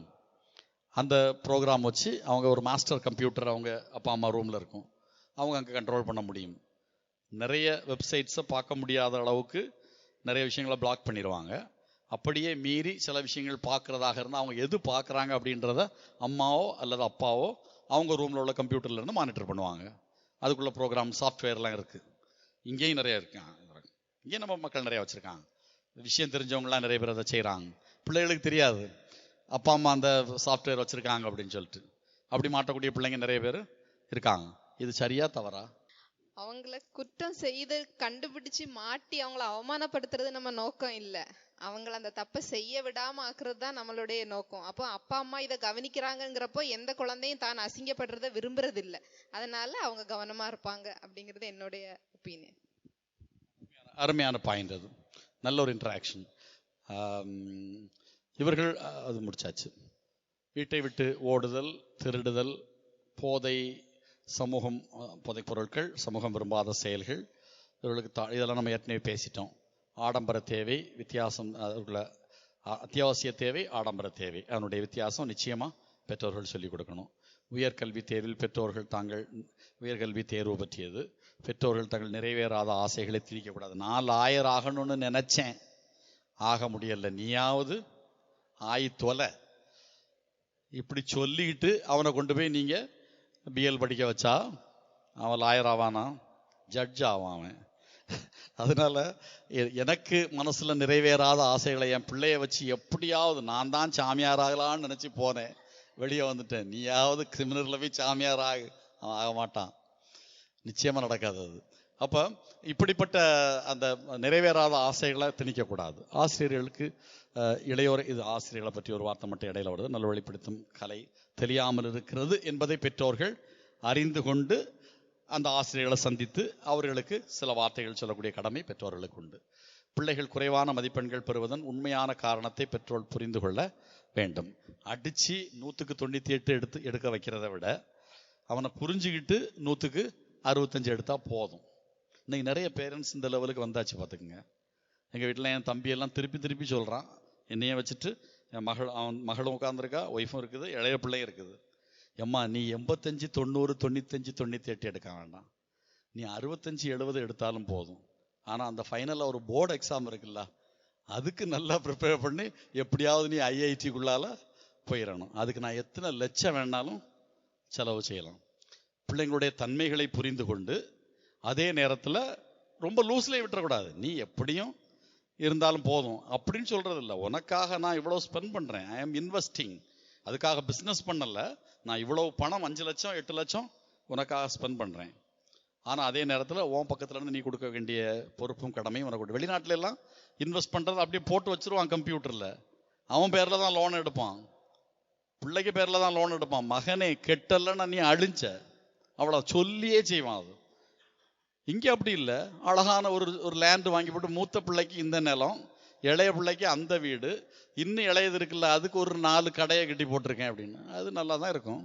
ஆமாம், எப்போ இந்த ஸ்டைலெல்லாம் கொஞ்சம் கேள்விக்குட்பட்டு மாறுதோ அப்போ அவனுடைய சில நடைமுறைகளையும் சிந்தனைகளையும் மாற்றம் வருவதற்குரிய வாய்ப்பு உண்டு. இவர்களை வழி நடத்தும் போது கவனிக்க வேண்டிய, இது பொதுவாக கவனிக்க வேண்டிய விஷயங்கள். இவர்கள் வழிகாட்டுதல் பெற விரும்புவதில்லை. பல நேரங்களில் கட்டாயப்படுத்தி தான் இவங்களை நமக்கு கைடன்ஸுக்கோ அல்லது கவுன்சிலிங்கோ கூட்டிகிட்டு வர வேண்டியது இருக்கும். விருப்பம் இல்லாமல் தான் வருவாங்க. ரொம்ப அவங்க அந்த பிள்ளைங்க வந்து உட்கார்ந்துருக்கும் போதே நமக்கு தெரியும். அந்த கவுன்சிலிங் செஷனில் ஒரு சைடில் அப்படியே திரும்பி பார்த்துட்டு செல்ஃபோனை எடுத்துக்கிட்டு நோண்டிக்கிட்டு அல்லது இப்படி ஏதாவது ஒரு ட்ரெஸ்ஸை சரி பண்ணிவிட்டு எந்திரிச்சு வெளியே துப்ப போகிறது மாதிரி அப்படியே இப்படி நிறைய பண்ணுவாங்க வேலைகள். அதுலேருந்தே நமக்கு தெரியும் அவங்க விருப்பம் இல்லாதான் வாராங்க. பட் அவங்கள அதுக்கேற்றாப்புல தயார் பண்ணணும். கட்டாயத்தின் பேரில் வருவதால் ஒத்துழைப்பு தருவதில்லை. பெரியவர்களோடு உறவு ஏற்படுத்த விரும்புவதில்லை. பெரியவர்களோட உறவு ஏற்படுத்தினா அவங்களுடைய கண்ட்ரோல், அவங்க சொல்லக்கூடிய வார்த்தைகள் எல்லாம் கேட்டு நமக்கு நடக்க வேண்டியது இருக்கும், ஃப்ரீயாக இருக்க முடியாது. வழி நடத்துனரோடு உறவு ஏற்படுவதில் தயக்கம், அது முதல்ல அந்த தயக்கம் இருக்கும். போக போக அது எல்லாருக்குமே இந்த பிரச்சனை உண்டு. கவுன்சிலிங்கில் முதல் செஷன்லேயே நம்ம சொல்கிறதெல்லாம் கேட்க மாட்டாங்க. அதுக்கு ஒரு 1-2 செஷன் தாண்டி வரும்போது தான் ஓரளவுக்கு அவங்க ஃப்ரீயாக இருப்பாங்க. வழி நடத்துனருக்கு கனிவும் பொறுமையும் தேவை. அது ரொம்ப ரொம்ப தேவை. இங்கே இருக்கக்கூடிய நம்ம எல்லாருக்கும் இது ரொம்ப முக்கியமானது. பார்த்துக்குங்க, செவி மடுக்கிறதுன்றது சாதாரண காரியம் இல்லை. நான்லாம் ஒரு 45 மினிட்ஸ் 1 hour கவுன்சிலிங் செஷனில் இருந்துட்டு அதுக்கு பிறகு எந்திரிச்சு அப்படியே நம்ம இது பண்ணும்போது அவ்வளோ கஷ்டமாக இருக்கும். It's not easy. Listening is not easy. அப்போ அது மட்டும் இல்லை, அடுத்தவங்களுடைய பிரச்சனைகளை எல்லாம் நம்மகிட்ட வந்து சொல்லும்போது அதை கேட்குறது சுலபம் அல்ல. அப்போ அதனால் கனிவும் பொறுமையும் தேவை. ஜட்ஜ் பண்ணக்கூடாது. வந்து ஒரு விஷயத்த சொன்னோடனே சே இவ்வளவு அசிங்கமான ஒரு பையனாக இருக்கான், இந்த வயசுல இந்த மாதிரி அசிங்கங்களை எல்லாம் பண்ணிட்டு வந்தீங்க, நாங்கள்லாம் எவ்வளவு சுத்தமாக வாழ்ந்தோம், அதுக்கு நான் என்ன செய்யணும் அவன் கேட்பான். அது உனக்கு ஒன்றும் தெரியாம நீ இருந்த. அப்போ அதனால அந்த ஜட்ஜ் பண்ணுறது வந்து கூடாது. இந்த வழி நடத்துதல் கைடன்ஸ் ஃபீல்டில் அறிவுரை சொல்லக்கூடாது. அது ரொம்ப தெளிவு. சும்மா சொன்னதே சொல்லிட்டுடாங்க. பிரசங்கத்தை கூட இன்னைக்கு பிள்ளைங்க அப்படி தான் சொல்லுதுங்க. இந்த சாமியார் சும்மா போன வாரமும் இதைத்தான் சொன்னார், இறையரசின் மதிப்பீடுகள், நீதி, உண்மை, அன்பு, இந்த வாரமும் அதைத்தான் சொல்லிட்டு இருக்காரு அப்படின்னு. அதனால் அவங்களுக்கு அந்த அறிவுரை சொல்றது இதெல்லாம் பிடிக்காது. பேச விட்டு கனிவுடன் செவிமடுத்தல், அதை நான் சொல்லிட்டேன். வழி நடத்துனர் புரிந்து கொண்டார் என்ற மனநிலை, அதாவது என்னைய அவர் புரிஞ்சுக்கிட்டு தான் பேசுறாரு, என்னுடைய சூழல் புரிஞ்சுக்கிட்டு தான் பேசுறாரு அப்படின்ற ஒரு தன்மையை அவங்களுக்கு நம்ம கொடுக்கணும். பாராட்டுதல், உற்சாகப்படுத்துதல், நம்பிக்கை ஏற்படுத்துதல், அதெல்லாம் முக்கியமானது. ஆற்றுப்படுத்தினர் செய்ய வேண்டியது கவுன்சிலிங்கில், அந்த கவுன்சிலர் செய்ய வேண்டிய முக்கியமான காரியம் இந்த ஏஜில் உள்ள பிள்ளைகளுக்குள்ள பிரச்சனைகளுக்கு கல்வி பற்றிய ஆற்றுப்படுத்துதல், எஜுகேஷ்னல் கவுன்சிலிங் அண்ட் கைடன்ஸ், அதாவது கெரியர் கைடன்ஸ் அப்படின்னு சொல்லுவாங்க. இதை அவங்களுக்கு இந்த முடிச்சு அதுக்கு அடுத்த கட்டம் எதை படிக்க போகலாம், தொழில் கல்வியில் எதை படிக்கலாம், எது படித்தா வேலை வாய்ப்புகள் இருக்கும் அப்படின்ற கெரியர் கைடன்ஸ் ரொம்ப முக்கியமானது. கல்வி முறையில் அவர் எல்கைக்கு உட்பட்டு கல்வி முறையை பற்றிய தெளிவு கொடுத்தல், அதே பாயிண்ட் தான். இதில் அவருக்கு உகந்த சரியான கல்வி முறையினை தேர்வு செய்தல், சரியான முறையை தெளிவு செய்த கல்வி முறையினை சரிவர கற்றல், தேர்ந்து தெளிவு செய்த கல்வியினை அடைய சரியான வழியை கையாளுதல், இதெல்லாம் நடைமுறைகள். உடலில் ஏற்படும் தன் உடல் மாற்றத்தை ஏற்பதில் பிரச்சனை வருகிற பொழுது, problem accepting once changing physical self, அதை பற்றியுள்ள தெளிவுகள், விளக்கங்கள். பாலியல் கல்வி இன்னைக்கு தேவையா? தேவைன்னு சொல்றவங்களாம் கை தூக்கும் பார்ப்போம். ஏறக்குறைய எல்லாருமே சொல்றீங்க. தேவை இல்லை அப்படின்னு சொல்றவங்க யாராவது இந்த அறைக்குள்ள இருக்கிறீங்களா? தேவை. எந்த வகுப்புல கொடுக்கலாம்? 8th ஸ்டாண்டர்ட்ல இருந்து கொடுக்கலான்னு சொல்றவங்களாம் கை தூக்கும் பார்ப்போம். 5th ஸ்டாண்டர்ட்ல இருந்து கொடுக்கலான்னு சொல்றாங்க. 3ஆம் கிளாஸ்ல இருந்தே கொடுக்கலான்னு சொல்றாங்க. பிரைமரி தான் 3ஆம் கிளாஸ். வெயிட் அவங்க ஏதோ சொல்ல வரும். 4th 5th ஸ்டாண்டர்ட் அவங்க சொல்றதுல பாயிண்ட் இருக்கு.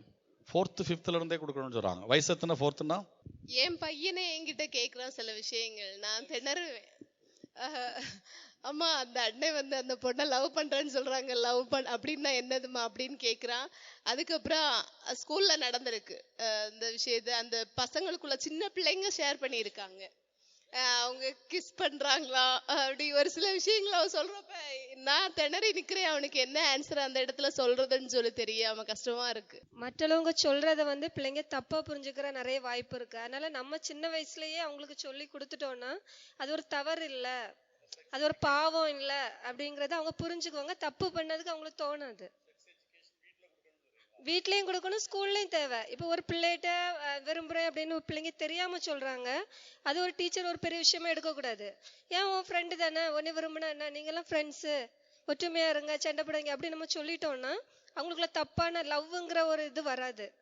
இது நீ எப்படி அவளை அப்படி சொல்லலாம்னு நம்ம கேட்குமோ அப்ப அது ஒரு பாவம், நம்ம ஒரு தப்பு பண்ணிட்டோம்னு அவங்க நினைக்கிறாங்க. அப்ப என்னமா பெரிய இஷ்யூ ஆகக்கூடாது, அது பாயிண்ட். 6th ஸ்டாண்டர்ட் படிக்கும்போது இவங்க பையனுக்கு ஒரு பிள்ளை 1st ஸ்டாண்டர்ட், அது வந்து சும்மா ஒரு ஃபன். அந்த லவ் லெட்டர்லாம் ஃபன் லெட்டர், அது லவ் லெட்டர் இல்லை அப்படின்றது நடக்குது. அது சொல்லிக் கொடுக்கணும், கட்டாயம் சொல்லிக் கொடுக்கணும், நான் இல்லைன்னு சொல்லவே இல்லை. என்னுடைய தம்பி மக 4ஆம் வகுப்பு, அது கேர்ள்ஸ் ஸ்கூல், அது மெட்ராஸில். அப்போ டாய்லெட்டில் போன நேரத்தில் ஒரு பையனுக்கு பேரும் ஒரு பிள்ளைக்கு பேரும் எழுதி போட்டிருக்கு. அதுக்கு கீழே ஒரு இதயம் வரைஞ்சி அதில் ஒரு அம்புக்குறி. இவளுக்கு ஒரே குழப்பம், ஒரு அண்ணன் பேரும் ஒரு அக்கா பேரும். நம்ம ஸ்கூலில் எல்லாம் பொம்பளை பிள்ளைங்க தான், அங்கே ஒரு பையன் பேர் எப்படி வந்தது? நான் ரூமில் படுத்திருக்கேன், அவள் ஸ்கூல்லேருந்து வந்தோடனே என் தம்பி ஒய்ஃப்ட்ட கேட்கா, நல்லா பேசுவா, ஒரு அண்ணன் பேரும் ஒரு அக்கா பேரும் போட்டிருக்கேன். அந்த அண்ணன் யாருன்னு நாங்கள்லாம் யோசித்து பார்த்தோம், எங்களுக்கு தெரியல. அந்த அக்கா எங்கள் ஸ்கூலில் படிக்கிற அக்கா தான், 8ஆம் வகுப்பு படிக்கக்கூடிய அக்கா. 2 பேர் பேரையும் சேர்த்து எழுதி போட்டிருக்கு, ஒரு இதயம் போட்டு அதில் ஒரு அம்பு குறி போட்டிருக்கு. இது என்னம்மா?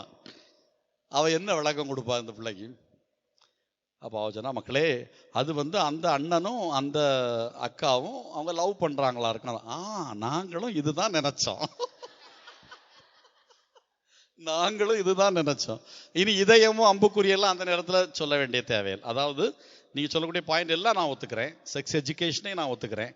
ஒரு காலகட்டத்தில் ஃபாதர் அல்ஃபோன்ஸ்னு ஒரு ஃபாதர் இஸ் லேட் நவ், இறந்து போனாங்க. அவங்க தான் நம்ம மறை மாவட்டத்தை பொறுத்த வரைக்கும் நம்ம மாவட்டத்தில் நிறைய சைக்காலஜி புக்ஸ் எழுதினவங்க, நிறைய வகுப்புகள் கொடுத்தவங்க. ஒரு 30 வருஷத்துக்கு முன்னாடி இதே மாதிரி ஒரு இடத்துல கிளாஸ் நடத்தும்போது செக்ஸ் எஜுகேஷனை பற்றி பேசுனது பெரிய பிரச்சனையாச்சு. ஒரு புத்தகம் எழுதினார், மனிதர்கள் மரபுகள் மதிப்பீடுகள்னு. அதில் செக்ஸ் எஜுகேஷன் கட்டாயம் வேணும் அப்படின்னு சொல்லிட்டு ஒரு டாபிக் எழுதியிருக்காரு, ஒரு கட்டுரை. அது பெரிய பிரச்சனையாகி மறை மாவட்டத்தில் பெரிய பிரச்சனையாகி அவரை காண்ற இடத்துல இவன் தானே அந்த சாமி, அந்த புக் எழுதின சாமி வந்தானா, அவனை இன்னும் சாமியாரா வச்சிருக்கா அப்படின்னு சொன்னாங்க. அவர் ஒரு இறைவாக்குன்றர்னு நான் சொல்லுவேன். அந்த நேரத்தில் இந்த தன்மைகளை எல்லாம் உணர்ந்து அப்பவே சொல்ல ஆரம்பிச்சார் அவர் நம்ம மறை மாவட்டத்தில். இப்போ நான் ஒரு வார்த்தை கூட சொல்லலை, நீங்க தான் சொல்றீங்க வேணும் வேணும் வேணும் அப்படின்னு. அப்போ அப்படின்னு சொல்லும்போது எவ்வளவு வேணும், அதுக்கு என்ன லிமிட், எதையெல்லாம் சொல்லி கொடுக்கணும் அப்படின்ற அந்த ஒரு லிமிட்டேஷனோட நிச்சயமாக செக்ஸ் எஜுகேஷன் வேணும். பாலியல் தொடர்புகள் பற்றி, வளர் இளமை பருவ குற்றங்கள் பற்றி, அப்புறம் சப்ஸ்டன்ஸ் அபியூஸ், போதைப் பொருட்கள், நம்ம ஏற்கனவே இதை பற்றியெல்லாம் பேசணும் கொஞ்சம். இந்த காரியங்கள் இந்த ஏஜ் குரூப்பில் கொடுக்க வேண்டியது ரொம்ப முக்கியமாக. அவங்க மனசுக்குள்ளால அவங்க ஏற்படுத்தி வைத்திருக்கக்கூடிய அந்த சில அறிவு சார்ந்த காரியங்கள், அவங்களுடைய ஃப்ரெண்ட்ஸ் சொன்னது, அவங்க வாசித்தது, அவங்க தெரிஞ்சுக்கிட்டது அப்படின்னு சொல்லிட்டு அவங்க பிலீவ் பண்ணக்கூடிய அந்த பிலீஃப் இருக்குல்ல, அதுல இருந்து கொஞ்சம் கொஞ்சமா வெளியே வர வைக்கக்கூடிய அளவுக்குள்ள டெக்னிக்ஸ், தியரிஸ் வந்து இந்த இப்படிப்பட்ட ஏஜ்ல உள்ளவங்களுக்கு பயன்படுத்துறது ரொம்ப பிரயோஜனமா இருக்கும். அவங்கள அந்த தன்மையிலிருந்து கொஞ்சம் அவங்களுடைய அந்த பிஹேவியரல் சேஞ்சஸ், அதே நேரத்தில் அவங்க கொண்டிருக்கக்கூடிய கருத்துக்களிலிருந்து அவங்களுக்கு ஏற்படுத்தக்கூடிய சிறு சிறு மாற்றங்கள், இந்த மாதிரி தியரிஸ், இந்த மாதிரி டெக்னிக்ஸ் உள்ள காரியங்களை கவுன்சிலர்ஸ் வந்து நிச்சயமா பயன்படுத்தணும். ஏதாவது கேள்விகள்? இந்த வயசுல வர்றது தான், ஆனா இந்த வயசுல தேவையில்லை. அதாவது இப்போ எல்லாருமே உடனடியாக அவங்களுக்கு கைடன்ஸ் கொடுத்து அவங்கள சரியாக தூக்கி விட்டுற முடியாது. முடிந்த வரைக்கும் முயற்சி எடுக்கிறது தான். இப்போ இந்த அம்புக்குரியும் இந்த இதயம் அம்புக்குரியும் அப்படின்னு சொல்லக்கூடியது, எதை பொறுத்த வரைக்கும் நான் என்ன சொல்லுவேன்னா, ஏமா இதயம் அல்லது எப்பா இதயம் சொல்லக்கூடியது அன்புக்கு அடையாளம். ஆமாம், அந்த அந்த அன்புக்கு அடையாளம், உன்னுடைய இதயத்தை நான் நேசிக்கிறேன், நான் உன்னுடைய இதயத்திற்குள் நுழைய விரும்புகிறேன்.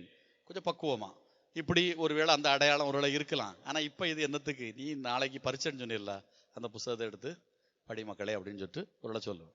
அன்புனா என்ன, காதல் அப்படின்னு வந்த உடனே டக்குன்னு பிள்ளைங்க சிரிப்பாங்க. அப்போ காதல்னா என்ன, அன்புனா என்ன? இலக்கண முறைப்படி பார்த்தோம் அப்படின்னாக்கா, ஒத்த தலைவனும் தலைவியும் கொள்கின்ற உறவு தான் காதல். அப்போ அந்த ஒத்த தலைவனும் தலைவியும் அப்படின்னும் போது குடும்ப பாரம்பரியம், படிப்பு, ஒழுக்கம், அந்த கலாச்சாரம் அதெல்லாம் ஒத்து வந்தால் மட்டும்தான் அது காதலாக ஏற்றுக்கொள்ளப்படும். அது அந்த காலத்துல தமிழர்கள் அதை பின்பற்றினார்கள். இது வந்து காதல் வந்து 10th 9th வருது. அப்போ அது காதல் அப்படின்றது தமிழ் எடுக்கிறவங்களுக்கு நிறைய பேருக்கு தெரியும். அந்த கிளாஸ் எடுத்தாலே பிள்ளைங்க கசகசவான்னு சிரிப்பாங்க. அப்போ அது சொல்லி கொடுக்கணும், சொல்லி கொடுத்தாதான் நமக்கு பிள்ளைங்களுக்கு. அதாவது இன்ஃபாக்சுவேஷன் அப்படின்றது இனக்கவர்ச்சி, அவங்கள அறியாம அந்த நேரத்தில் வரக்கூடிய ஒரு கவர்ச்சி, அதுக்கு பேர் காதல் இல்லை, அது ஒரு மாயை. ஆனால் அதே நேரத்தில் டீச்சர் சொன்ன அந்த இலக்கியத்தில் வரக்கூடிய தலைவனும் தலைவியும், அவனும் நோக்கினால் அவளும் நோக்கினாள், அண்ணனும் நோக்கினாள் அவளும் நோக்கினாள், அப்பனும் நோக்கினாள், இப்படிலாம் வரும்ல. அப்போ அந்த ஒரு இதையாக்கும் எக்ஸ்பிளைன் பண்றாங்க. அது இப்போ இந்த ஏஜ்ல உள்ள பிள்ளைங்க வந்து ரொம்ப விரும்புறது வந்து பியர் குரூப் ஃப்ரெண்ட்ஸ் தான் ரொம்ப விரும்புவாங்க, அவங்க கூட இருக்கிறது தான் விரும்புவாங்க. ஆனா அவங்களால அவங்க கூட மிங்கிள் ஆக முடியல. சில நேரத்துல அவங்க வந்து அவுட்ரேட்டடா அவங்க ஃபீல் பண்றாங்க, அவங்களால மிங்கிள் ஆக முடியல. ஆனா மிங்கிள் ஆக ஆசைப்படுறாங்க. அது ஏன், அதை எப்படி சரி பண்ணலாம்? இல்லை, இது வந்து இயல்பாகவே இருக்க வேண்டியது. மிங்கிள் ஆகிறது அப்படின்றது நம்ம சொல்லி போய் நீ அந்த பையங்களோட எல்லாம் பேசமாக்கா அப்படின்னு நம்ம சொல்லி விடுறோம். இல்லை, சாயந்தரம் ஆனோன்னா ஸ்கூலில் போயிட்டு வந்து பேக்கை தூக்கி போட்டுட்டு அவன் பாட்டுக்கு போகிறான், விளையாடுறான். அந்த விளையாட்டு யாரெல்லாம் விளையாடுறாங்களோ அவங்களோட சேர்ந்து அவன் போகிறான், ஃபன் அதில் ரொம்ப பிடிச்சவனை விரும்புகிறான், வீட்டுக்கு கூட்டிகிட்டு வரான். அது இயல்பாகவே அவங்கள்ட்ட வர வேண்டியது. ஆனால் நம்ம பக்கத்தில் இருந்து டேய் அந்த பையன் சரியில்லைன்னு சொல்லிட்டு கேள்விப்பட்டேன், கொஞ்சம் பார்த்து பழகிக்க இப்படின்னு பெற்றோர்கள் சொல்லுவாங்க. இது சரி தவறுன்னு நான் இப்போ பேச வரல. அதை கைட் பண்ண வேண்டிய பொறுப்பும் கடமையும் தாய் தந்தைக்கு, அண்ணன் அக்கா, மாமா மாமி, சித்தப்பா சித்தி எல்லாருக்கும் உண்டு. பாலியல் கல்வி தேவை என்று எல்லாருமே உணர்ந்தோம். இது நியாயமானது. இந்த பாலியல் கல்வி எப்படி வழங்கப்பட வேண்டும் என்பது சம்பந்தமா என்னுடைய ஒரு கருத்தை பதிவு செய்ய விரும்புகிறேன். இந்த பாலியல் கல்வி இன்றைக்கு தேவை என்பதை இன்னைக்குள்ள தலைமுறையினர் நமக்கு உணர்த்துறாங்க. சின்ன பிள்ளை கூட ஆங்கில வழியில் படிக்கிற பிள்ளைகள் ரொம்ப சர்வசாதாரணமாக இந்த வெளிப்படையாக அவங்க பேசுவதை பார்க்கிறோம். செக்ஸ் ஃப்ளை கடிச்சிட்டு இவளை, அதான் இவ அப்படி இருக்கிறான்னு சொல்றாங்க. செக்ஸ் ஃப்ளை கடிச்சிக்கிட்டு, ஏன்னா அவங்க ஆங்கிலத்தில் பேசியாச்சுன்னா பெற்றோருக்கு தெரியாது, புரியாதுல, அதனால அவங்க தைரியமா பேசுறாங்க. இது நான் படிக்கும் போதே அந்த காலத்திலே ஆங்கில மீடியத்தில் பசங்க ரொம்ப புரட்சிகரமா செக்ஸை பற்றி பேசின காலங்கள் உண்டு. இன்னும் இந்த பாலியல் கல்வியை கொடுத்து வளர்த்த பெற்றோருடைய பிள்ளைகள் எவ்வளவோ வாய்ப்புகள் வந்த பிறகும் தவறி போகாமலும் இருந்திருக்கிறாங்க. அதையும் என்னுடைய அனுபவத்தில் பார்க்கிறேன். நான் சொல்ல வருவது, பாலியல் கல்வியை கொடுக்கும்போது வெறுமனே அறிவை மட்டும் கொடுப்பதாக இருந்தால் அதை அவங்க ஆதாயத்துக்கு பயன்படுத்தி கொள்வாங்க. நான் கல்லூரியில் படிக்கும் போதுதான் முதல் முறையாக பாலியல் கல்வி எங்களுக்கு தரப்பட்டது. இந்த காண்டம் பயன்படுத்துவது எப்படிலாம் சொல்லிக் கொடுத்தாங்க. பலரும் அதை தவறாக பயன்படுத்த தொடங்கினாங்க. அப்போ பாலியல் கல்வி எந்த ரீதியில் கொடுக்கப்படணும் என்றால் ஆன்மீக அணுகுமுறையோடு கொடுக்கப்படணும். அவன் இந்துவா இருந்தா இந்து தெய்வத்துக்குரிய அந்த மதிப்பீட்டையும் வைத்து கொடுக்கணும். கிறிஸ்துவ பிள்ளைங்கன்னா கிறிஸ்துவ மதிப்பீட்டையும் வைத்து ரெண்டும் கலந்து கொடுக்கும் போதுதான் அது அந்த பிள்ளைகளுக்கு பயன்படும். வெறும் கல்வி விழிப்புணர்வு நீ கொடுத்தால் அந்த பிள்ளைங்க அதை சின்னதிலேயே பயன்படுத்தி தாறுமாறான வாழ்க்கைக்கு அது வழிகோலும். அருமையாக இருந்தது இந்த வகுப்பு. உங்க எல்லாருக்கும் மீண்டும் ஒரு முறை நன்றி. அதாவது உங்களுடைய இன்டராக்ஷன்ஸ், உங்களுடைய கேள்வி கேட்கும் ஆர்வம், உங்களுடைய கவனிப்பு தன்மை, நீங்கள் நோட்ஸ் எடுத்தது, இது எல்லாமே சேர்த்து வைத்து பார்க்கும்போது ஒரு அருமையான ஒரு குரூப் இந்த தடவை நமக்கு ஏறக்குறைய பாதியை கடந்துட்டீங்க இருக்கிறீங்க. தொடர்ந்து சிறப்பாக செயல்பட வாழ்த்துக்கள். நன்றி.